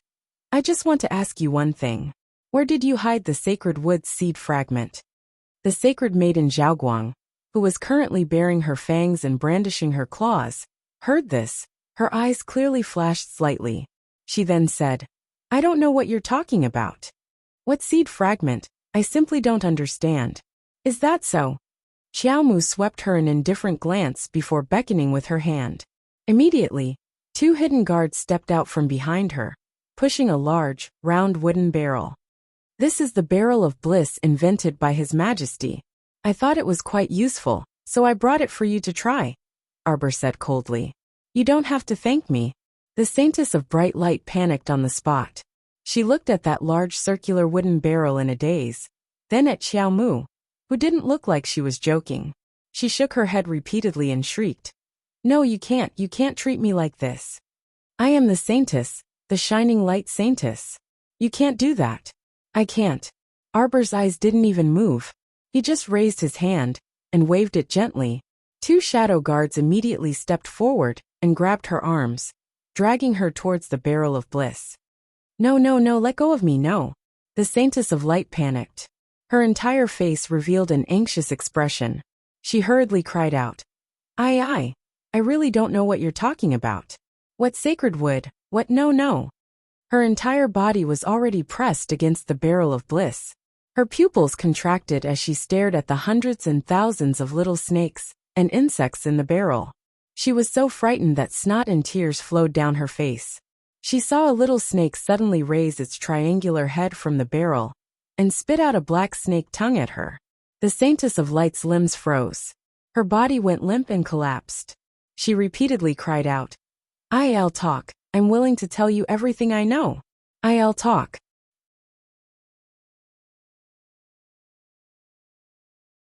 Chapter 5200. Xiao Mu hummed in acknowledgement before saying with a nod, I know that a curse has been cast on your divine conscious, so there's a defensive barrier outside your conscious.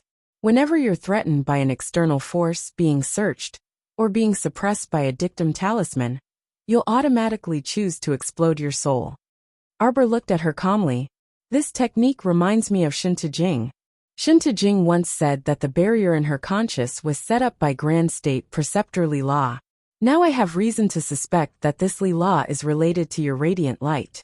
Or let me put it this way, does your radiant light belong to Tianyun? No, no, no. How can our radiant light belong to Tianyun? We were against Tianyun.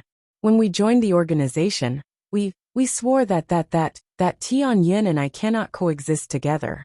The Radiant Light Saintess shook her head repeatedly and hurriedly explained.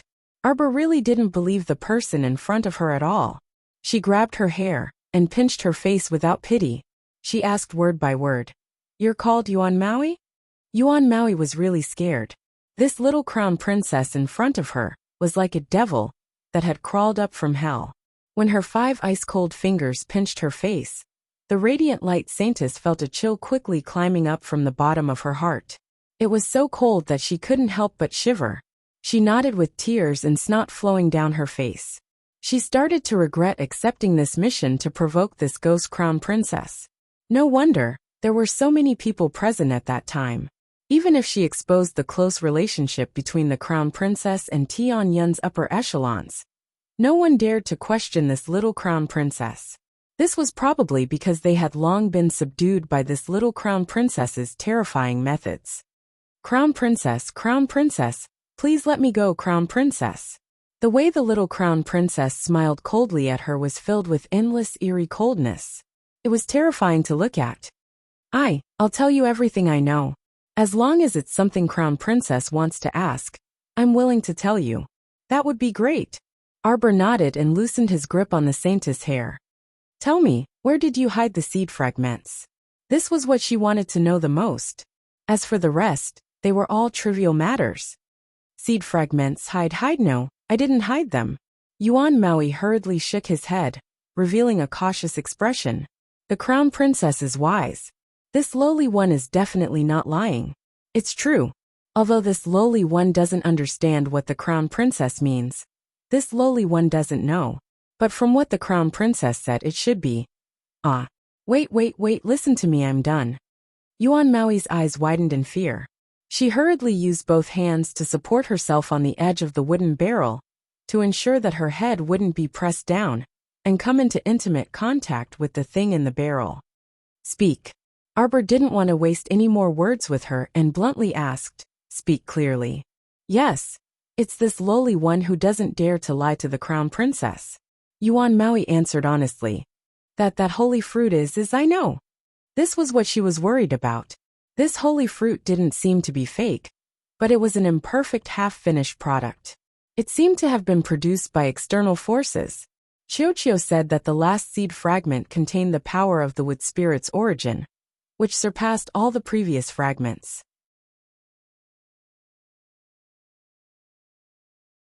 Chapter 5201.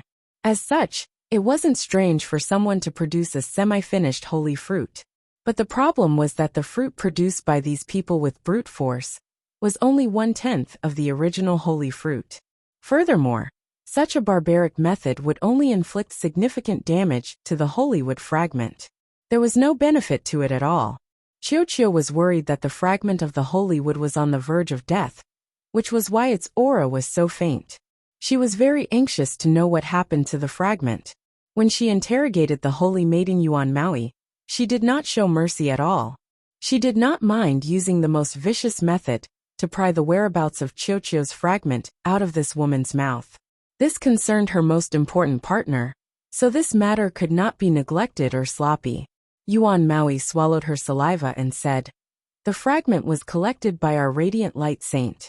And I was only fortunate to have worn this fragment for a few days. So it left a trace of its aura and was detected by you." At this point, Yuan Maui's eyes flickered slightly. Basically, everyone in Tianyin knows what I have in my hands. Everyone knows that not only do I have holy water, but I also have the holy wood. You should know this too, right? You deliberately let me detect the aura of the holy wood fragment. But what I want to know is, what makes you think that I will compromise and ask you for the location of the holy wood fragment? She glanced at her indifferently. Holy Maiden of Radiant Light, let me ask you again. Do you belong to Tianyin? The Holy Maiden of Radiant Light immediately shook her head as if she had been insulted, flatly denying. No. Our Radiant Light has nothing to do with Tianyin. The reason why our organization could grow is all because we gathered together to maintain the peace of the 3 continents, create prosperity together, and attack Tianyin. Arbor curled her lips. You almost made me believe you. Unfortunately, she did not believe a single word this woman said. Say, if I use you as bait, would your saint be willing to take out the holy wood fragment in exchange? Yuan Maui hurriedly shook her head like a rattledrum. No, impossible. She shook her head and said, the fragment is in the hands of the sage. The sage values the fragment more than his life. How could he exchange it for me? Arbor couldn't help but laugh. He raised his hand and patted Yuan Maui's face. There are exceptions to everything, aren't there? Yuan Maui felt that the little crown princess's hand was as cold as a dried-up bone in the depths of a cold lake. She couldn't help but shiver a few times. She really couldn't understand the young crown prince consort at all. What did she mean by that?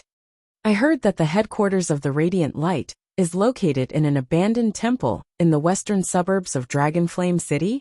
Yuan Maui did not know where the little crown princess's hearsay came from. In fact, not many people in the outside world knew the location of their headquarters. Ever since it was set up in the temple, other than the members of the temple, no outsiders had ever entered or exited. The little crown princess was able to find out the location of the Zhaoguang headquarters overnight, which made Yuan Maui shudder uncontrollably. She didn't know whether to say that the crown princess was powerful, or that the crown prince was powerful. The methods of this couple were truly frightening.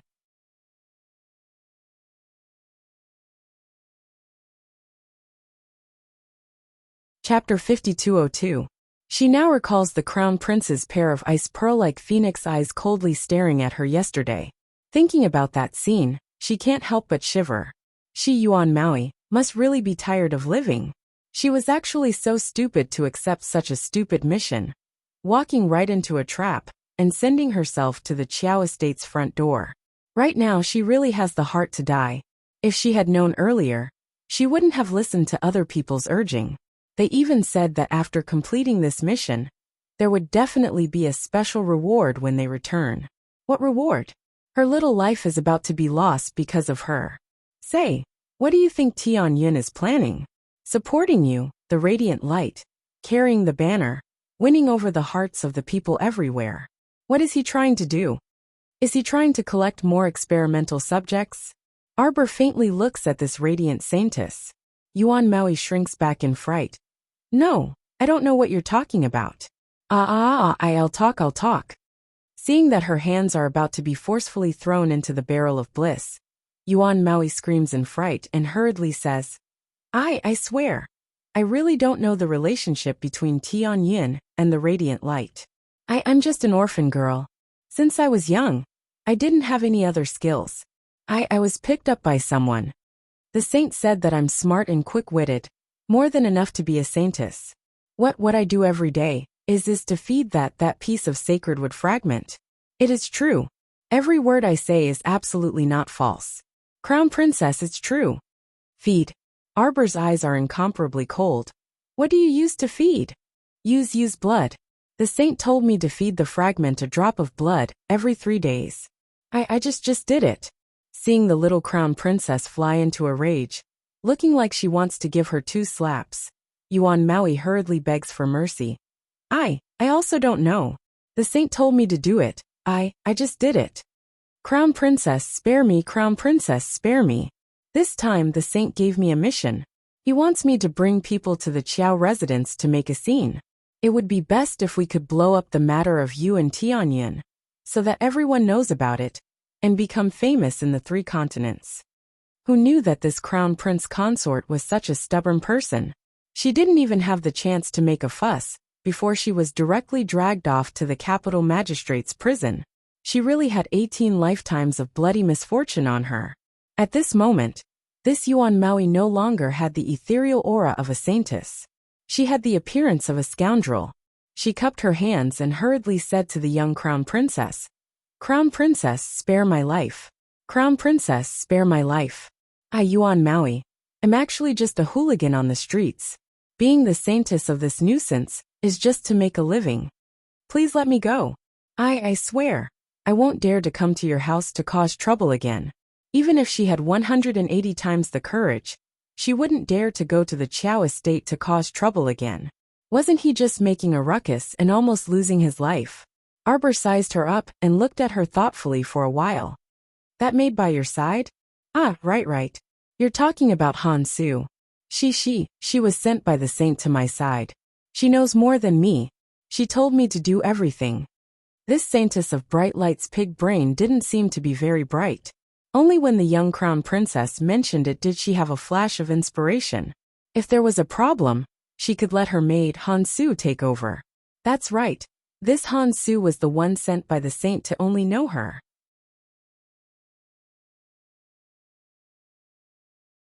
Chapter 5203. Everything has nothing to do with me, Crown Princess. Yuan Maui begged bitterly. I beg you, Crown Princess, please let this lowly one off. You can treat this lowly one as a fart, and let him go like this. Arbor stared expressionlessly at the woman who was kneeling on the ground and kowtowing repeatedly. It was really hard to imagine that at the 100-day banquet yesterday, in front of everyone, this woman was actually a fairy who had descended from the heavens, like a holy light descending from the heavens. With such a scoundrel appearance, if anyone were to see it, they would definitely be taken aback. When Han Su was brought up, she was struggling with all her might. Her pair of eyes were as big as copper bells, and she was charging around like a calf, unwilling to give in. Holy maiden, what are you doing? When she saw Yuan Maui lying limp on the ground, Han Su was so angry that her eyes widened and she scolded, Holy maiden, stand up for me. Why are you lying on the ground like this? Our Zhaoguang's face has been completely thrown away by you, Yuan Maui said angrily. I'm the one who's going to be killed by you all. If you didn't make me go to the Qiao estate's entrance to act out that scene, how could I possibly be so unlucky? Isn't it good for me to stay at home and eat well? Why would I have to suffer in prison? Han Su, you were the ones who made me do this. Explain yourself to the Crown Prince Consort. Don't drag me down with you. Han Su couldn't help but laugh at her scoundrel appearance. This woman was originally recruited by the organization because of her beauty, and the fact that it was a little interesting when she pretended to be a holy maiden. But now, she was covered in grease from head to toe, and looked like an auntie on the streets. Even the only advantage of her beauty was gone. It's still hard to say who's dragging who down with you. Han Su couldn't help but scold. If the organization wasn't kind enough to take in a wandering beggar like you back then, would you be able to eat well and drink well? Right now, you're still on the streets with a family of beggars, continuing to starve. Why don't you think about who gave you the good days you're having now? Your whole family can live in a big house and eat white rice now. Who gave you the benefits? Ha! You're really an ingrate. Now that something has happened, all you want to do is shirk responsibility. What did you say? Han Su, you damned girl. You actually dared to speak to me like this. Yuan Maui pounced forward furiously, each pouncing accurately. Unfortunately, this person was also quite comical. How could he be Hansu's match when he was so weak? She was slapped to the ground by Hansu. Arbor couldn't be bothered to watch the two of them fight, so he gave a look to the two secret guards beside him. He ordered his men to drag the two of them away and throw them to the side. Hansu cursed and kicked Yuan Maui again and again. Yuan Maui, who had his hair pulled and beaten by Hansu, looked even more miserable now. If an outsider did not mention it, at first glance, they would really think that she was a beggar on the street. How could they connect her with the glamorous holy maiden of bright light from yesterday? Arbor was speechless as he looked at the two of them. With a wave of his hand, he had someone bring in Aunt Fei whom he had met yesterday. From the looks of it, Yuan Maui and Hansu weren't as calm as Aunt Fei. Arbor couldn't be bothered with them, and turned to talk to Aunt Fei. This Aunt Fei's personality was rather calm, and she answered very quickly.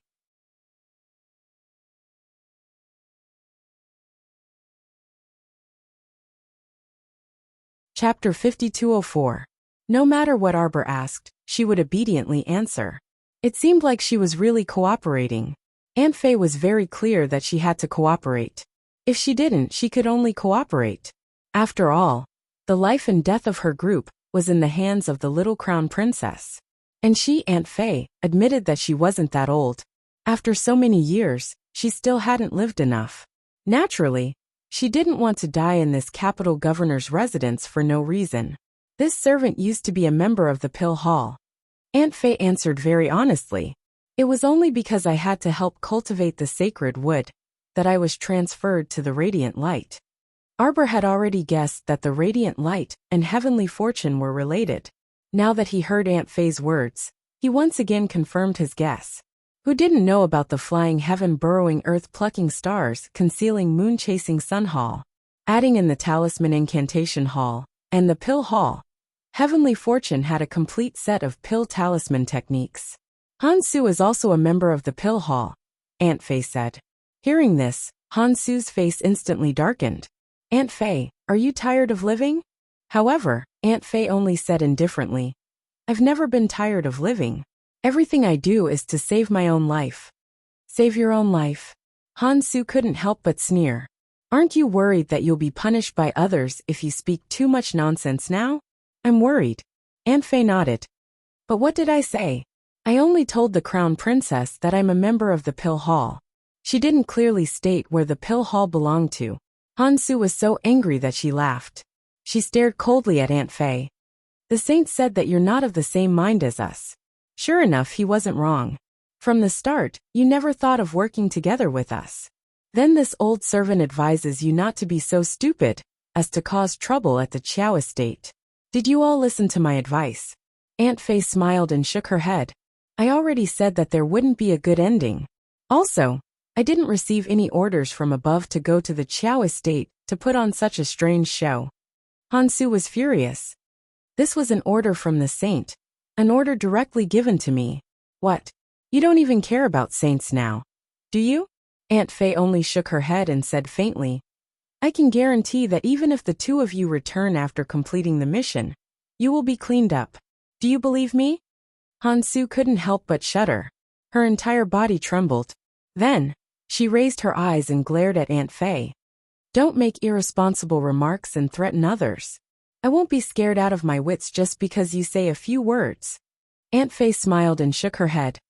Is that so? In fact, she was also very curious as to why the saint had given Hansu such an order. Just how great was the enmity between the saint and the young crown prince consort, that he actually planned such a great show to ruin her reputation.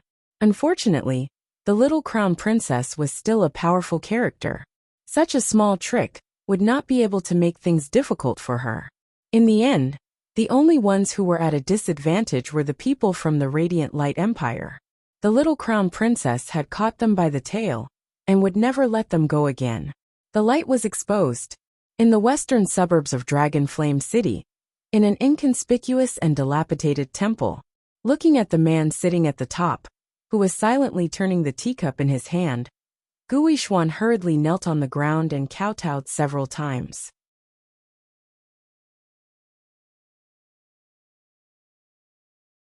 Chapter 5205. M Family Head. What this lowly one said is all true, all true. I have the jade recording talisman as proof. Qin Heng glanced at him, and a man with a gloomy face standing beside him walked forward a few steps. He lifted Gu Yixuan up from the ground and snatched the jade talisman that he presented. Zhao Yi's words sounded from the jade talisman. Act tonight. Don't worry, junior sister. I will definitely get this heaven and earth reversal talisman for you. Wait for my good news. Qin Mu snorted. Go inform Luo He and tell him to be careful of the traitor. Yes. The gloomy man Ziqin turned and cupped his hands at family head Qin. He was about to stride out the door. Suddenly, the door was kicked open, and a gust of cold wind blew in, blowing up the broken branches and leaves on the ground of the ruined temple. Second young master, what are you doing? Scram. Without another word, Qin Xian gave Qin Grass a heavy slap on the face and pushed him to the side. Qin Grass was furious. He raised his hand to cover his left cheek and narrowed his eyes at the second young master's back. His gaze was full of hatred. His dissatisfaction with this second young master rose again and spread like weeds. The second young master was indeed very condescending. He was so rude and unreasonable to him, the number one eunuch by family head Qin's side. His attitude of being at his beck and call clearly treated him, Qin Grass, as a mere dog. Despicable. Young Master Omega Kotoka strode in. Behind him, eunuch Wang Chung dragged a person in his hand like he was dragging a dead dog. There was a loud bang. Wang Chung smashed the person he was dragging to the ground, eliciting a pained cry. Family head Qin, who was sitting at the head of the table, stared coldly at the scene before him with a dark expression. With a deep shout, family head Qin forcibly suppressed the anger that surged into his heart. Second brother, what are you doing? Eldest young Sir Qin, who didn't mind the commotion, chuckled as he strode through the door. He cocked his head and stood at the side, unruffled in the midst of chaos, obediently becoming a spectator. He didn't say anything, and just looked at his father with a faint smile on his face. When family head Qin saw his expression, he became even angrier. Both of his sons were very outstanding, but the problem was that they had never truly treated him as their father. No matter what they did, they had to go against him, as if everything he did to them was wrong. Damn it! Family head Qin calmly glanced at his two sons, before his gaze landed on the man lying on the ground and wailing. The man's legs were crippled, and he was now lying there half-drooping, like a dying dog. Why did you drag Patriarch Mu here? Qin asked coldly. Oh my! Is this really the Mu family head of our dignified talisman aristocratic family? Ayaya, long time no see, you've really changed a lot. A light laughter came from the side. Family head Qin coldly glanced over. Deputy Hall Master Tu Wei, who was originally standing at the side, couldn't help but purse her lips and shut her mouth. It's been a while since I saw this Mu family head. He really is a capable person. Despite having two crippled legs, he can still work for his master. He really is a good dog blessed by the heavens. Tu Wei inwardly laughed and sized up Mu Jingfeng, who was half lying on the ground. Compared to his previous spirited and handsome appearance, this Mu Jingfeng was currently as shabby as an old man who picked up scraps on the streets. Oh my, this down-and-out appearance.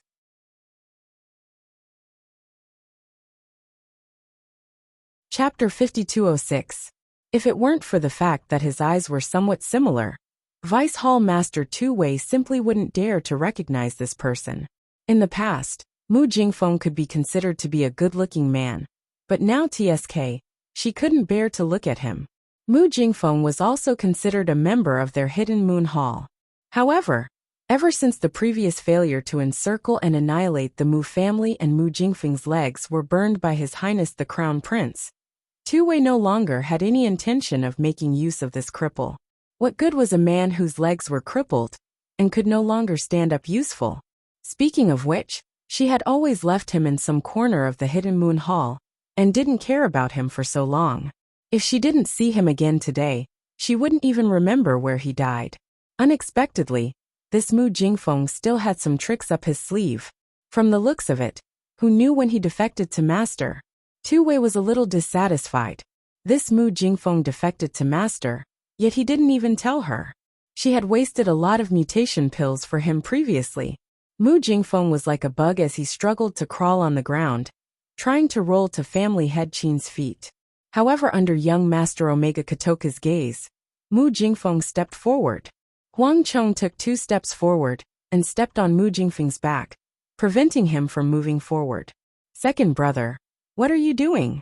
Qin Hong glared at young Master Omega Kotoku in displeasure, his eyes filled with dissatisfaction. This son of his was truly becoming more and more outrageous. As the saying goes, even if you want to beat a dog, you still have to look at the face of its owner. Family head Qin would also feel that he had lost a lot of face for treating his subordinate like this in front of him. Qin Chao couldn't help but shout excitedly, "Second young master, don't go overboard. No matter what, Mu Jingfeng is now considered master's subordinate. Aren't you afraid of chilling the hearts of your subordinates by doing this?"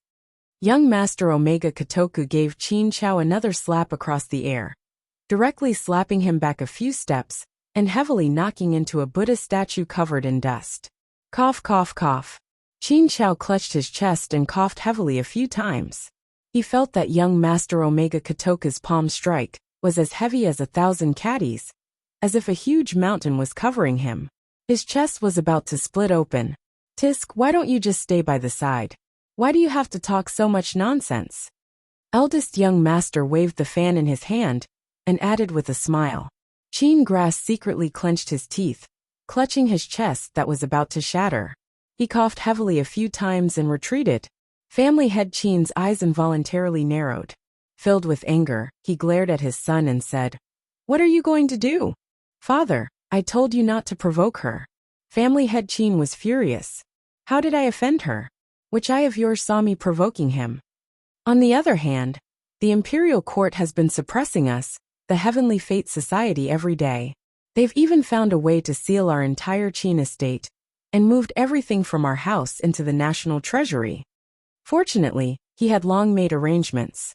Before the crown prince and the young crown princess returned to Dragonflame City from the River of Forgetfulness, he had already ordered people to move all of the estate's valuables back to the headquarters.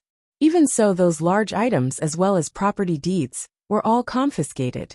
Their losses were disastrous, not to mention that His Highness the Crown Prince was like a mad dog, leading people to search their Qin estate's shops in the capital all day long. It caused their Qin family to be unable to make ends meet, and all of their valuable shops were completely sealed.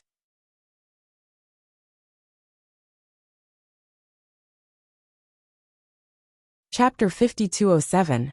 If not for Tianyun's deep foundation, and having businesses all over the 3 continents, even cash flow would be a problem right now. Fortunately, those pill and talisman shops could not all be closed.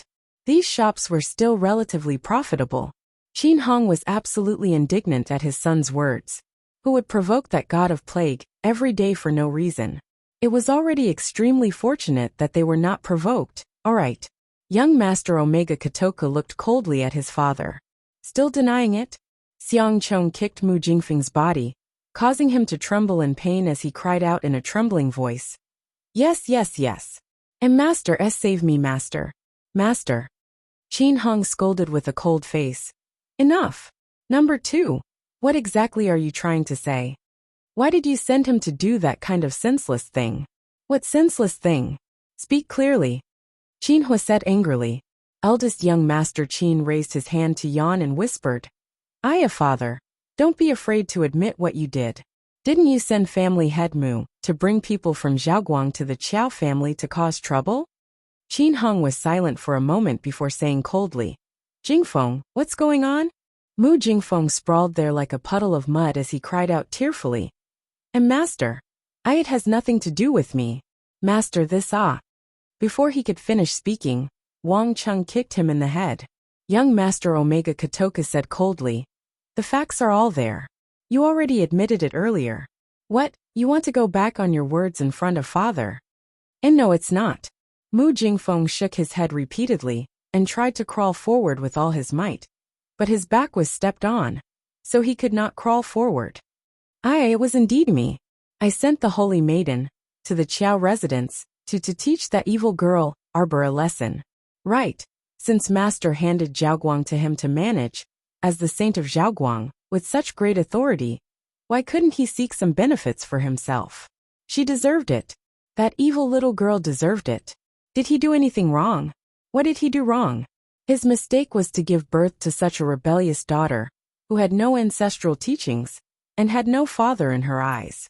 If Arbor hadn't gone overboard, he wouldn't have ended up like this. His good son-in-law had used the black fire to burn off his 2 legs, forcing him to struggle at death's door in this world. Was it too much for him to ask someone to ruin this evil woman's reputation? This was retribution. She deserved this. What a hateful woman. She had captured all of Saintess Zhaoguang and her entourage. He had even arranged such a big show, but it didn't hurt her at all.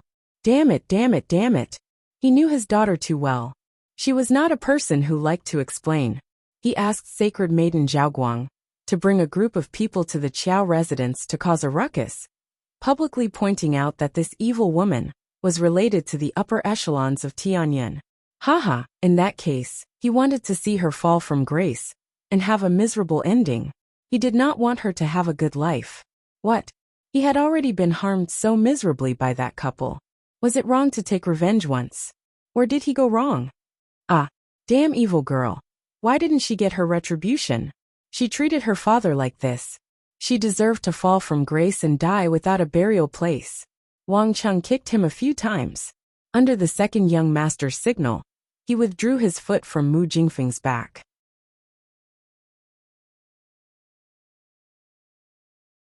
Chapter 5208. Father, you've heard clearly. Qin Hong coldly stared at his son and said after a while, although Jingfeng acted on his own initiative, this matter doesn't affect our Tianyin at all. How can it not affect us, father? Eldest young Sir Qin blinked and said, this Mu Jingfeng acted on his own initiative and dragged Zhaoguang's men to the Little Stoic. Do you know? The Little Stoic has already guessed that Zhaoguang is one of our people. Impossible. How is it impossible, father? Eldest young Sir Qin rolled his eyes. He truly didn't want to ridicule his old father's stupidity. The Little Stoic is very quick-witted. Do you think she doesn't know anything? As long as you reveal even the tiniest bit in front of her, she'll immediately know. She'll be able to follow the clues to find out everything. Qin Hong was rather disapproving of his son's high praise. He coldly glanced at Mu Jingfeng before shifting his gaze to eldest young Sir Omega Kotoku. What do you want to say? Mu Jingfeng acted on his own initiative to avenge a personal grudge, and used the organization to do things, causing Zhaoguang to be exposed in front of others. Father, I hope you can punish this person immediately. Punish? Mu Jingfeng panicked on the spot and hastily waved his hands, shouting repeatedly, in no way. And master, you can't punish me. I sincerely work myself to the bone for the organization. I absolutely don't have any other intentions. Father, eldest young Sir Qin chuckled and said, you're right to punish him. This Mu Jingfeng can't accomplish anything, and is good at spoiling things. I feel that there's really not much use in keeping him. And no, I have uses. I have uses. Mu Jingfeng hastily crawled forward and prostrated himself on the ground, repeatedly kowtowing to Qin Hong. Master, spare my life. Master, spare my life. I won't dare to act on my own initiative in the future. I will listen to everything, obey master's orders. Qin Hong grunted and nodded faintly. Mu Jingfeng can't die for the time being. I still have some use for him. Eldest young Sir Omega Kotoku's gaze instantly turned frosty. Oh, is it to deal with her again? Family head Qin flew into a rage on the spot, and slapped the armrest heavily. The armrest of a good sandalwood stool was immediately smashed into ashes, raising a cloud of dust that fell to the ground. I don't need you to meddle in my business, family head Qin said angrily. You two brothers should mind your own business. As for my future arrangements, you don't need to care about them, Qin said coldly. Don't forget that I'm now in charge of the Hidden Moon Hall. Mu Jingfeng is my subordinate. If you want to beat or kill him, you have to leave it to me. Omega Kotoku smiled coldly. Is that so? Seeing that the father and son were about to quarrel again, eldest young master smiled and waved his fan, saying, all right, as a son, it is inconvenient for me to interfere in my father's matters. Second brother, don't be so stubborn. Let's go first. As an old father, he also wanted face. Of course, he would protect Mu Jingfeng no matter what, lest he lose face in front of his two sons. As for this Mu Jingfeng, he could still quietly deal with him the next day. There was no need for him to have a direct conflict with his father at this time, and put both parties in an awkward position. Second young master coldly glanced at Mu Jingfeng. With just one glance, Mu Jingfeng's entire body couldn't help but tremble slightly. Second young master's gaze was as cold as a venomous snake, making him feel guilty and afraid.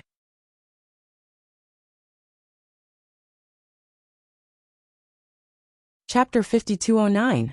He had a nagging feeling that this second young master, who was as gloomy as a ghost, would not let him have an easy time in the future. He wondered if it was just his imagination. Eldest young master was very good-natured, however. He beamed at Mu Jingfeng and glanced at the subordinate beside her. What? Why are you still in a daze? Hurry and help family head Mu up. That subordinate hastily stepped forward and was about to reach out to help Mu Jingfeng up. But Mu Jingfeng kept dodging him. He could not trust anyone now, and was unwilling to let anyone near him. He glanced at Qin Hong with some trepidation. At a time like this, only family head Qin could save his life, so he had to firmly cling onto family head Qin's thigh. Qin Hong swept him a glance and waved his hand. Take him away. Mu Jingfeng still wanted to brush off other people's hands, but he dropped the idea under family head Qin's glare. His entire body was carried away listlessly, and he resented Crown Prince Mo for ruining his legs again. If not for that good son-in-law of his, would he have fallen to such a miserable state today? Jinghong, you're begging me, family head Qin said coldly. When do you plan on letting Qingya go? Young Master Omega Kotoku did not utter a word and turned to leave. Family head Qin was so angry that his eyes turned vertical as he loudly rebuked. Stop right there. However, young Master Omega Kotoku did not seem to hear him, and left without even looking back, leaving behind family head Qin, who was angrily clutching the armrest on the other side. The armrest turned into ashes once again in this family head's hands. Eldest young Master Qin giggled and waved his hand. Since there's nothing else, this son will take his leave first. Eldest, wait. Family head Qin bellowed. This son of hers, one after another, always made her worry. Eldest young Master Qin turned back to look at him in shock and asked in confusion. Does father have any other instructions? Recently, our underground base has been heavily raided by the Crown Prince of China. Have you thought of any countermeasures to deal with it? Eldest young Master Qin tapped his head with his small golden fan. This son hasn't thought of anything yet. This son will think about it later and inform father. Qin Yi's hands trembled with anger. Yes, father. If there's nothing else, I'll take my leave first. After saying this, eldest young Sir Qin hurriedly slipped away. What kind of joke was this? Was this something he could come up with? Why is he oppressing his son, instead of looking for a solution to the problem that the elder ancestor entrusted to his father? He really shouldn't have done that. When eldest young master stepped out of the ruined temple, two people flashed to his side and bowed. The two beautiful men secretly glanced at the eldest young master's expression and asked softly, Young master? Go find someone to deal with him. Today? Hongyi asked with a smile. Could it be that you want to wait until we return to the headquarters? Aya, what a pitiful man. How did he offend our eldest young master? Hongyi shook her head. Don't worry, young master. I will give you good news in the next 2 days. Wait. Eldest young Sir Qin suddenly called out to Red Coat, who was about to leave. Who is that?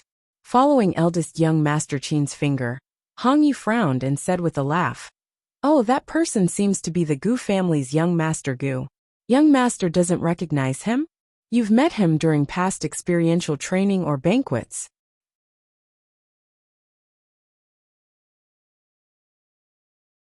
Chapter 5210. How could I possibly know that kind of idler? Eldest young Sir Qin rolled his eyes irritably. What Gu family's young master? How could someone from that kind of second-rate patrician family enter eldest young Sir Qin's eyes? Hongyi couldn't resist twitching his mouth, and he nodded exasperatedly. Yes. Eldest young sir, what kind of person are you? How could you possibly remember that kind of young master from a last-rate patrician family? Of course, there's no need to remember him. Eldest young Sir Chin hummed in response, and swept that person a glance. What did he come here for? Hong Yi and Qing Xing looked at each other before replying in unison. This subordinate will go investigate right away. These people were really worried about him. They always waited for him to give them instructions before they knew how to act. And they never said they wanted to act before him. Don't you think it's hateful? When Mo Lian returned at night, Arbor recounted the interrogation of Yuan Maui to Mo Lian. It's indeed hateful. Mo Lian nodded. If Zhaoguang belongs to the Heavenly Fate Society, then this matter is very clear. They want to use Zhaoguang to make a name for themselves, and then swindle some people into joining. In the end, they can openly use these people as medicinal primers and test subjects. Arbor nodded. I also think so. The little stoic gnashed her teeth. They're truly incomparably hateful. They always act as they please. These people use the banner of resisting the Heavenly Fate Society. But they're actually big liars. If we can deal with them. Dealing with them is only a trivial matter, Mo Lian said after pondering for a moment. The most important thing is to expose this organization's true colors to the world. Jojo, although you don't care what outsiders say about you, I don't care about you. But I don't like them splashing dirty water on you. I hope that everyone can understand that this Zhaoguang is the Heavenly Fate Society's subsidiary organization. Its existence is to deceive everyone. Mo Lian grasped the little fellow's hand. Don't worry, I'll investigate first. When the time comes, I'll bring people to wipe out their nest in one fell swoop. After all, at present, Zhaoguang still had a very outstanding reputation among the people. If they rashly attacked and killed them, it would seem that their side was unreasonable. If you put all the evidence under the sun, no one will dare to say anything. He didn't like to hear that his wife was fierce and heartless. His wife was the softest person in the world. The little crown princess blinked her eyes and rubbed against him. Mo Lian lowered her head and touched her belly. She couldn't help but laugh. Jojo, I think you look like a ball now. What? How dare you call little master fat? Qiuqiu suddenly jumped out of the star domain and bounced back and forth on Prince Mo's shoulder. You're done for, Your Highness. Do you know that if you offend my little master, you'll be out of luck? Arbor was speechless. Shut up. Master, Your Highness said you're fat. Qiuqiu turned his head and cried out pitifully. I'm reprimanding him for you. Mo Lian couldn't help but be amused and annoyed. She reached out and poked Qiuqiu. What do you know? I haven't finished speaking. I wanted to say that even if my wife turns into a ball, she'll still be the cutest ball in the world. Humph. Qiuqiu made a face at him and pretended to be serious. Sweet words. Master, let Qiuqiu tell you, a man's heart is like a needle at the bottom of the sea. You have to be careful. When a man says sweet words, nothing good will come out of it.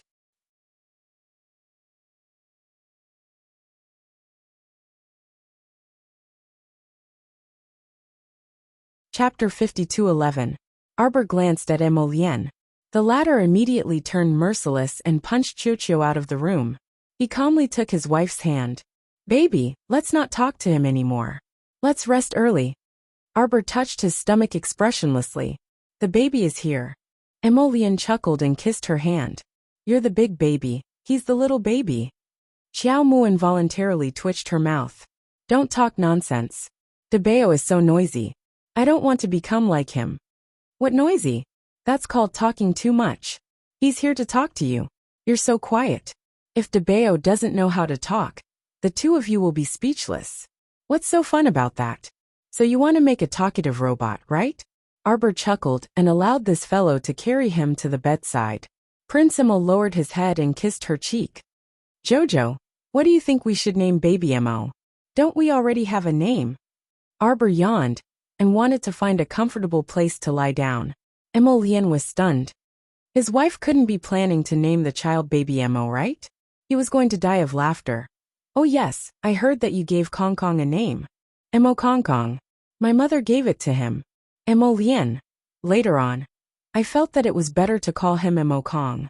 When the child grows up and finds out that his name is Mo Kong Kong, wouldn't he be depressed? Wouldn't baby Mo be depressed then? Our surname Mo can actually be paired with a nicer name. Mo Lien whispered to his wife. He lowered his head again and was speechless. His wife had fallen asleep in an instant. She had left him alone and quietly fell asleep. What an annoying fellow. She fell asleep after just 3 sentences. He lowered his head and rubbed his face against hers. He pulled her into his embrace and patted her gently. Recently, the little stoic had become more and more sleepy. It must be that the late pregnancy announcement had tired her out. Mo Lien stroked her face with heartache and pulled up the blanket while she was at it. If Lord Qiao was awake, she would definitely rebuke him. Only your family name can be matched with a better name. Those with the surname Qiao, the surname Duan, and the surname Mu can also match with a better name. What's wrong with baby Mo? Big treasure, little treasure, and baby Mo are compatible. The next day, Arbor turned over and was about to sit up when he was almost scared by someone who was crawling on his bed. The little stoic was skillful and kicked him over in passing, directly kicking that crawling little person 3 meters away. With a loud bang, he slammed the door. Kai Xiu, Kai Chi, and the others, who were guarding outside, swarmed in. They held their swords and sabers with solemn faces and shouted, "Who is it? Who is it? Insolent assassin! How dare you trespass into the Eastern Palace?" Wah wah wah! Sir Guangguang was sobbing with tears and snot. His entire body was plastered to the back of the door, and he was crying so aggrievedly that his tears were dripping. Arbor glanced at his little leg that was sticking out of the blanket and silently retracted it. He coughed lightly and looked sternly at the child. That kick just now should have been quite heavy, but anyone who opened their eyes and saw a head moving back and forth next to them would have the same reaction. All right? She nimbly kicked out and nimbly retracted her leg, and her movements were incomparably swift. To be honest, she was almost stunned by her own skills. Qiao Mu moved her small mouth and solemnly asked, "How is it? Bring it over for me to see."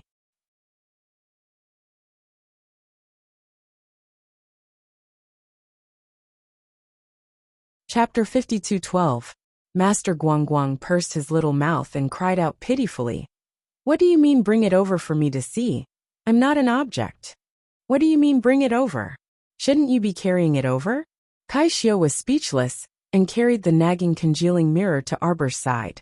Arbor reached out and touched his bald head. "Aren't you an object? You're congealing mirror, not a human." Congealing mirror's holy spirit angrily stared at her. "Woman! Speak more politely to Master Guangguang." Kai Xiu knocked his little bald head. "Speak more respectfully to your elders." What? What elder?" Congealing mirror was so angry that he almost stuttered. He was a damn 10,000 years old congealing mirror.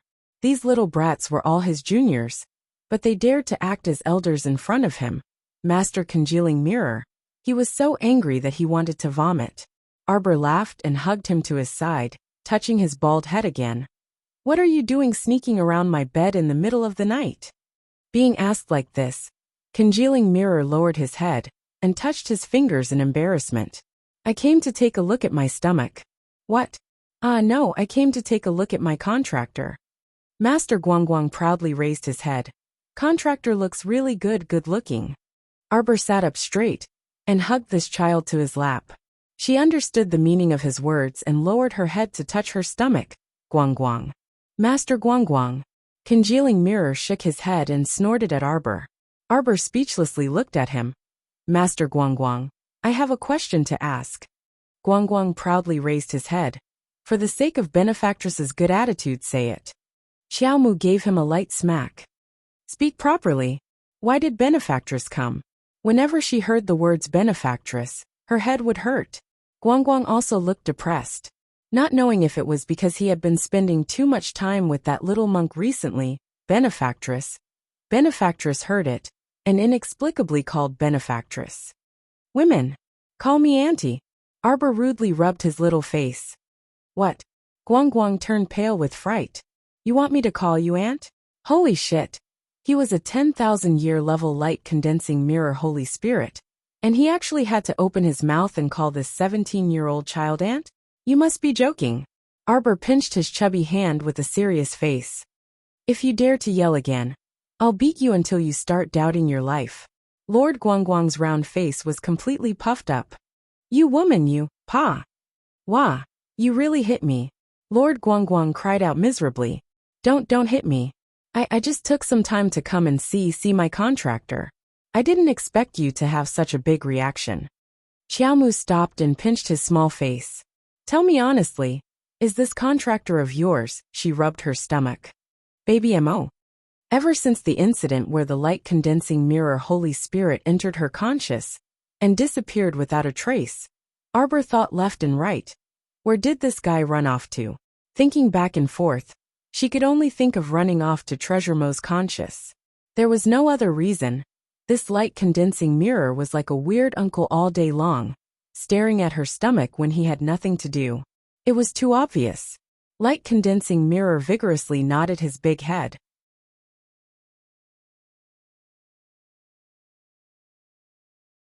Chapter 52:13.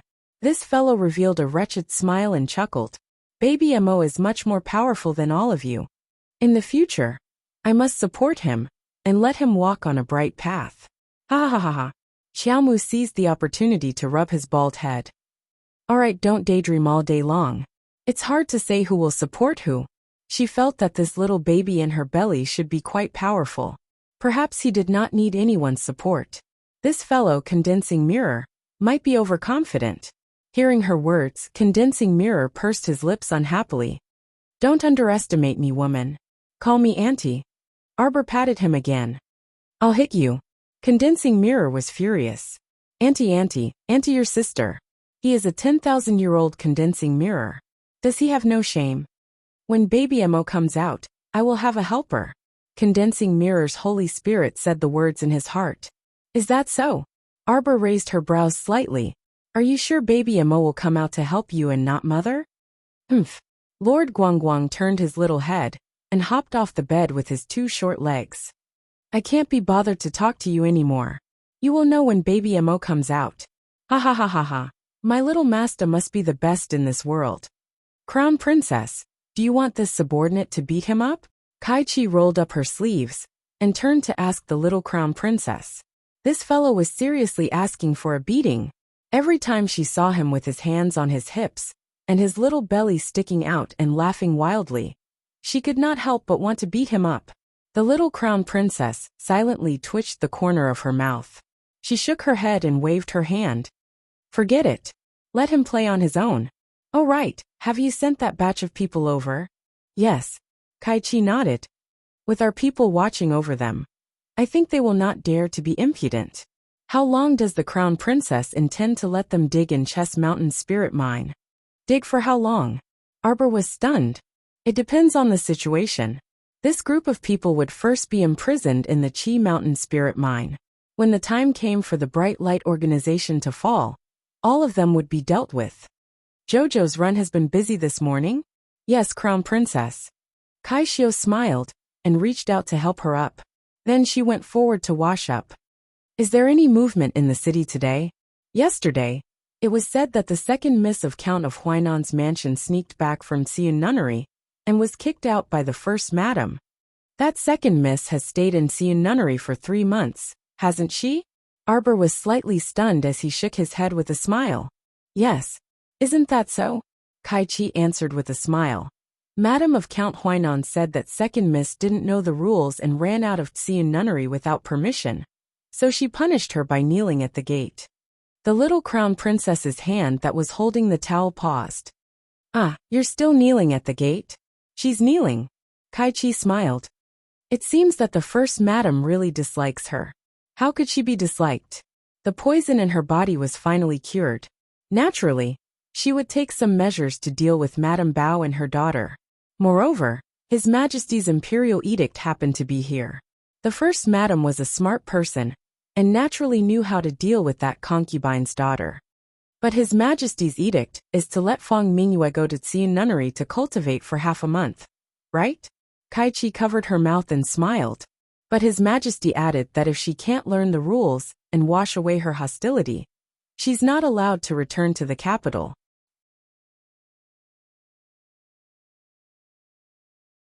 Chapter 52:14. Now, The Countess of Huainan insists on saying that second Miss Fong is full of evil energy and has to continue cultivating in Xiyu nunnery. Kai Xiu couldn't help but laugh. That poor second concubine is also kneeling at the door with her daughter, begging First Madam to open the door. Arbor shook his head. It was indeed amusing. The capital had been silent for so long. Finally, there was something to talk about over tea. Night. The entire capital seemed very lonely under the night wind and cold rain. The ruined temple on the western outskirts, however, was emitting waves of blood-curdling screams. Mu Xiaoxue, who was wearing a white undergarment, was dragged to the ruined temple. She was so scared that her face was pale. Her eyes were darting around, and her hair was standing on end.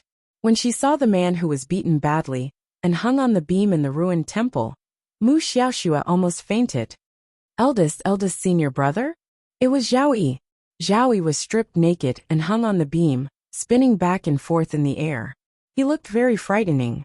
The skin on his back had been beaten to a pulp, and there wasn't a single part of him that was intact.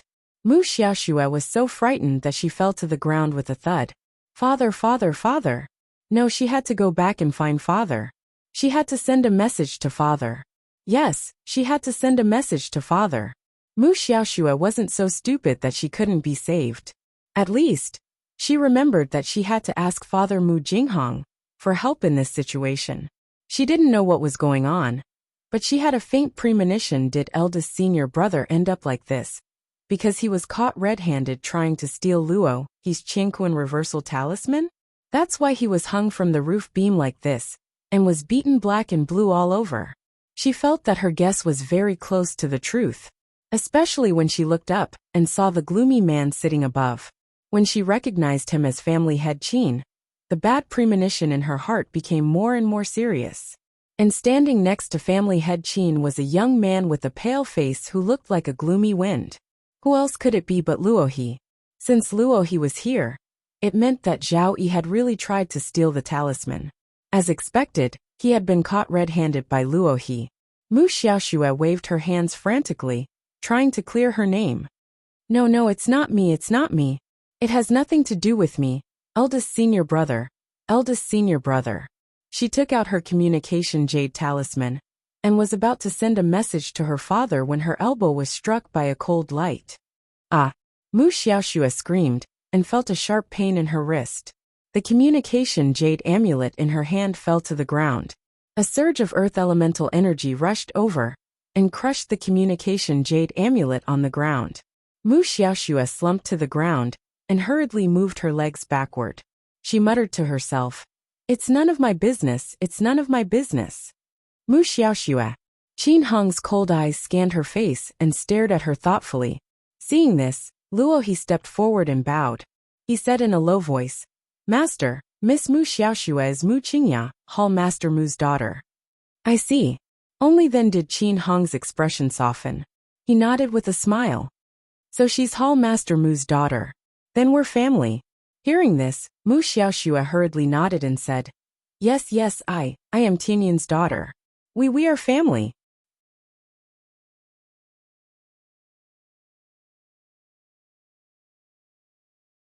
Chapter 52:15.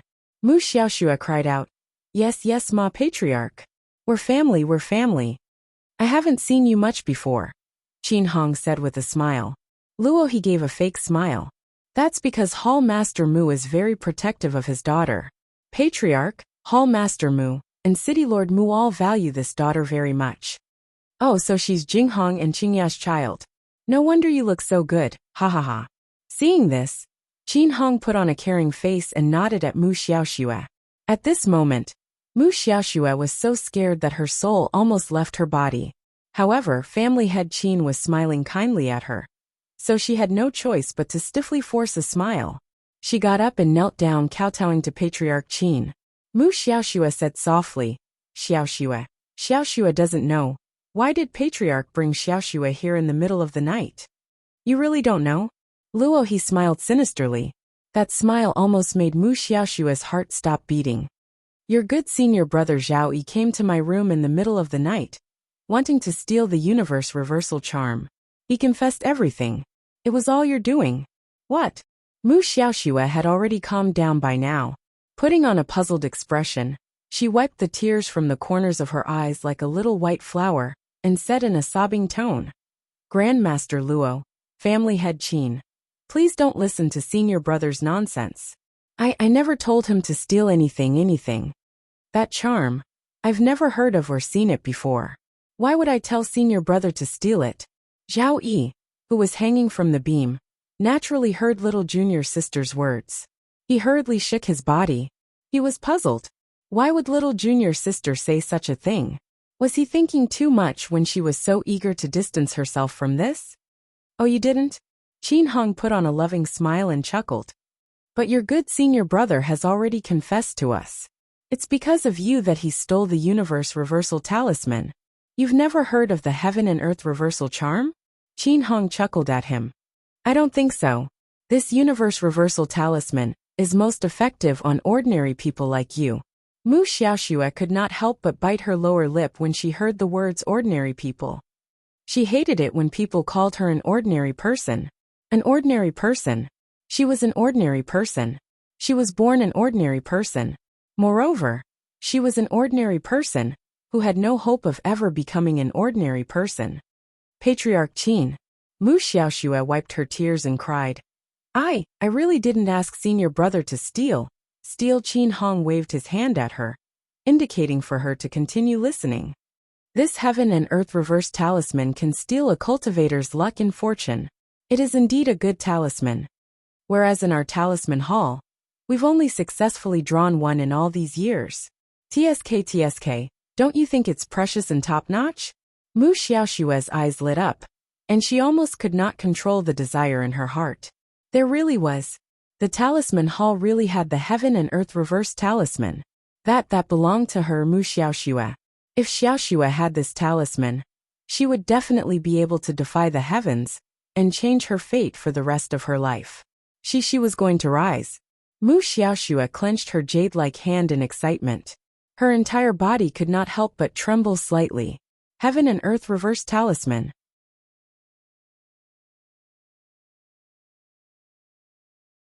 Chapter 52:16.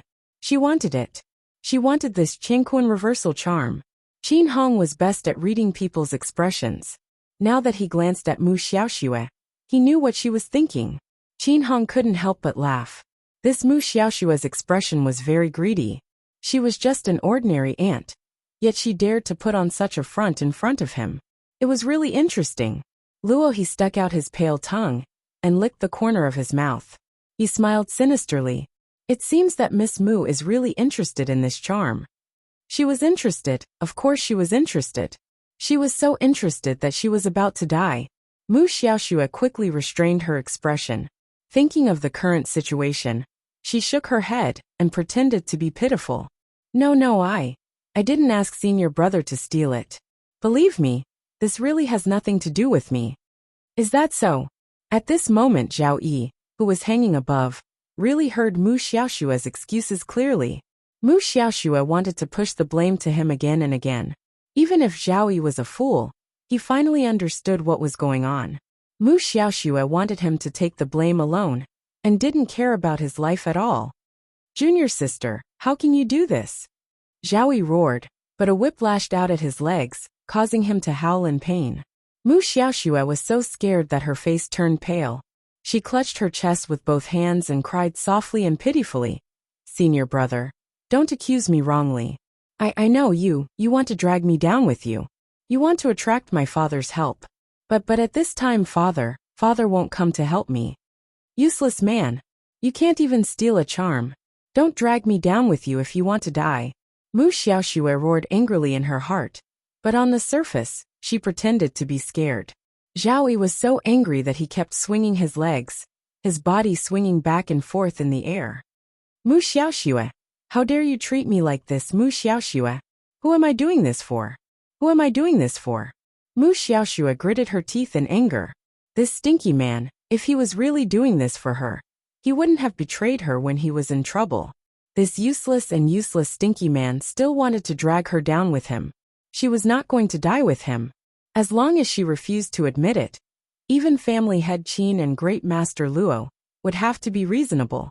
She was the biological daughter of Hall Master Mu and City Master Mu. Before killing her, they should at least consider their father and mother first, right? As Mu Xiaoxue thought about it, she felt as if she had taken a calming pill. She calmly knelt there and said obediently, Master Luo, I was really wronged. I didn't. I never asked senior apprentice brother to steal a universe reversal talisman for me. In that case, it was your senior brother who wanted to steal this talisman to please you? Luo, he asked as he glanced at Mu Xiaoxue with a gloomy expression. Mu Xiaoxue, on the other hand, knelt obediently and did not say a word. Although she didn't say anything, her silence indicated that she agreed with Luo He's statement. It was Zhao Yi himself who wanted to please her. That was why he came to steal the amulet. She did not instruct him to do so. She didn't do anything. She was just a little white flower drifting about. How could she instruct others to do this and that? Senior apprentice brother Zhao had completely misunderstood her intentions. He didn't have the ability, and still wanted to steal a charm from Great Master Luo. What else could he do when he was caught red-handed?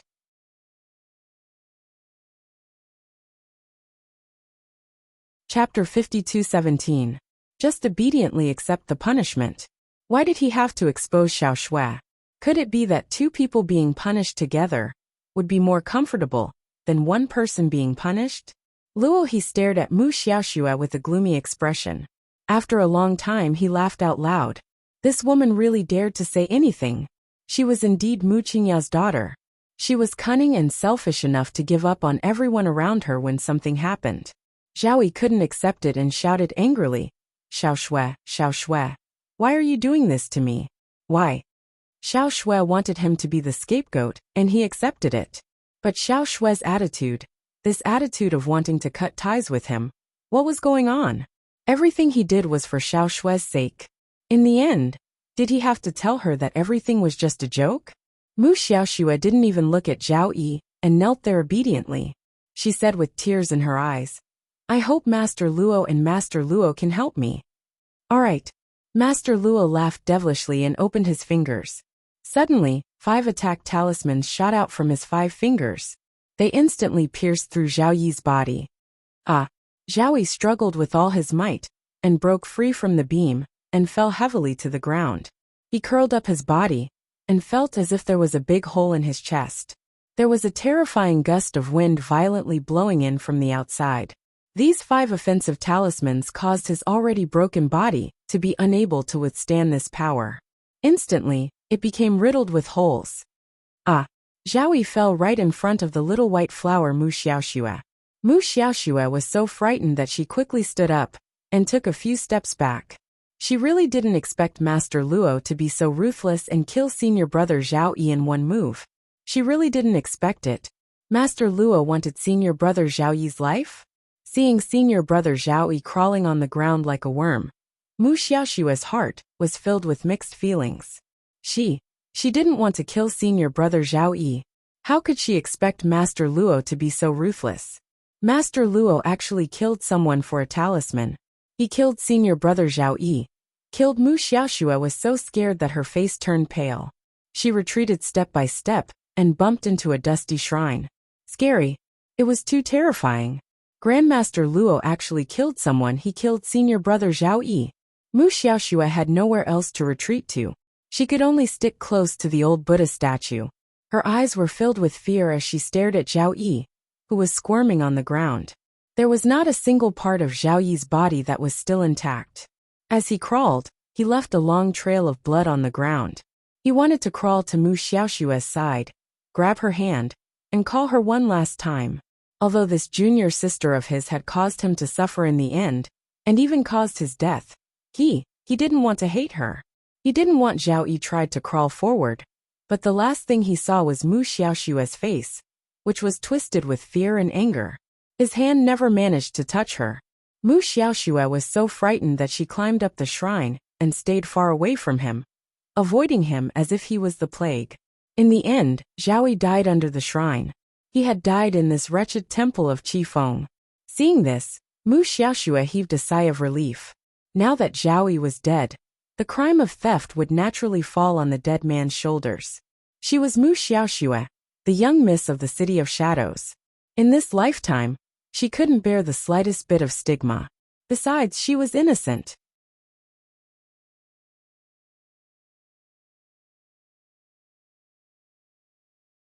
Chapter 52:18. Even if it was just a small theft, she wouldn't allow it to tarnish her reputation. No, absolutely not. It seems that Miss Xiaoxue is relieved. Luo he smiled mischievously at Mu Xiaoxue. Mu Xiaoxue's slight smile instantly froze on her face. Qin Hong immediately waved at her and put on a kind expression. Miss Xiaoxue, then, how about we make a deal? What? Mu Xiaoxue nervously stood close to the shrine, one hand tightly gripping the small offering table behind her. On this gloomy night, inside a dilapidated temple, she was the only one who had to face family head Qin and Grandmaster Luo. The people standing beside her were all their guards. She, Mu Xiaoxue, was alone and helpless. Even if she wanted to go back and get help now, it was too late. Now she could only take one step at a time and see what family head Qin had to say. Mu Xiaoxue very stiffly smiled at Qin Hong. Family head, if there's anything, you can just tell me. I am a member of Tianyun. I will not hesitate to go through water and tread on fire for the organization. Ha ha ha. Qin Hong clapped and laughed. Xiaoxue is indeed a good child. Hall Master Mu is the backbone of our organization and has contributed a lot to our organization. Xiaoxue, you really want this universe reversal charm, right? While speaking, Qin Hong flipped his palm slightly and revealed a jade talisman flashing with purple light. Mu Xiaoxue's heart suddenly jumped. Her eyes lit up as she stared at the jade talisman in Qin Hong's hand. She asked with a trembling voice, Family head Qin Master, really? Is it? Of course, you can come over and touch it. Somehow, Mu Xiaoxue felt as if she was being carried by a string. Trembling, she walked to Qin Hong's side. She touched it, she really touched it. The jade talisman that could change one's luck was in her hand. If she immediately used it in front of Master Luo and family head Qin, Mu Xiaoxue didn't dare to act rashly. Luck was important, but the premise was that she had to be alive. If she was dead, what was the use of being able to change her luck? How is it? Qin whispered seductively to her. Don't you feel that this little talisman is in control of your own fate? Indeed, just like the legend said, all you had to do was open this universe reversal talisman in front of that person. Soon, all the good fortune of the person you want to take away will be transferred to your side. You're no longer a cripple, family head Qin said with a smile. His voice was low and filled with an indescribable charm. You will become the brightest star in this world. You will obtain indescribable opportunities and luck. Your life will immediately be painted with bright colors. Your name, Mu Xiaoxue, will definitely be passed down for eternity. Everyone will praise you endlessly. Mu Xiaoxue became more and more excited. Yes, it was just as family head Qin had said. As long as she, Mu Xiaoxue, had this universe reversal talisman, she could completely change her fate and her future. As long as he had this talisman, everything would no longer be an illusory dream. Mu Xiaoxue took a deep breath. She couldn't control her excitement. Holding the talisman in her hand, she felt as if she had the whole world.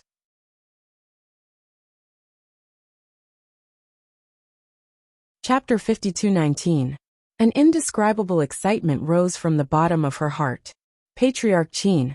Mu Xiaoxue couldn't hide the excitement in her heart, tightly holding the jade talisman in her hand. Qin Hong smiled. As long as you can help me with one thing, then this universe reversal talisman is yours. Mu Xiaoxue's heart was filled with anticipation and hope. Her eyes completely lit up at that moment, as if they were illuminated by thousands of stars. Okay, I'll do it. Mu Xiaoxue nodded and said, Patriarch, whatever you want me to do, I can do it. Don't worry, it will be something within your ability. Qin Hong smiled and nodded to Mu Xiaoxue. I won't make it too difficult for you. Qin Chao. Qin Chao's face was gloomy as he appeared beside Mu Xiaoxue like a ghost. With a perverted expression, he stuck to Mu Xiaoxue's back and sniffed. Mu Xiaoxue was frightened by him and screamed, shrinking her body and hiding beside Qin Hong. Ha ha ha. Qin Hong smiled faintly. Xiaoxue, don't be afraid. Qin Chao is just joking with you. Xiaoxue, take him with you in the future.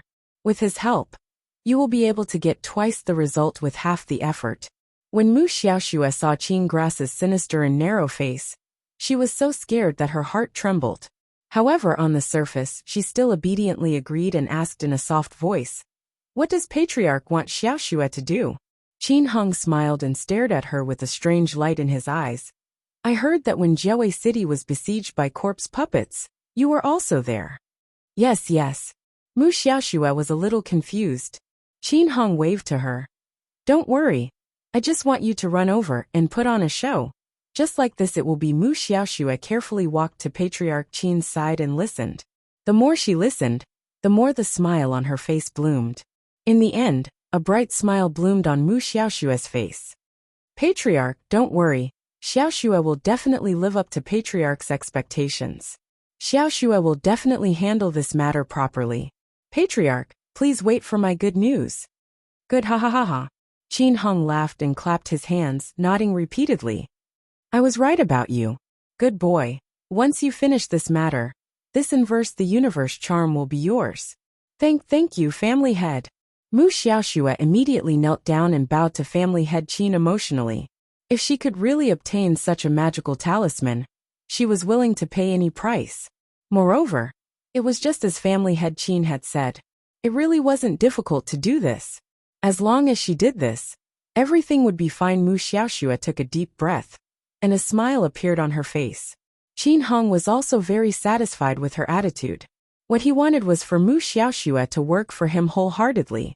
With such a strong goal, Mu Xiaoxue would definitely not let him down. "All right, Qin Chao, you can send Miss Mu back." Qin Heng waved his hand, pretending to be tired. No need. I can go back by myself."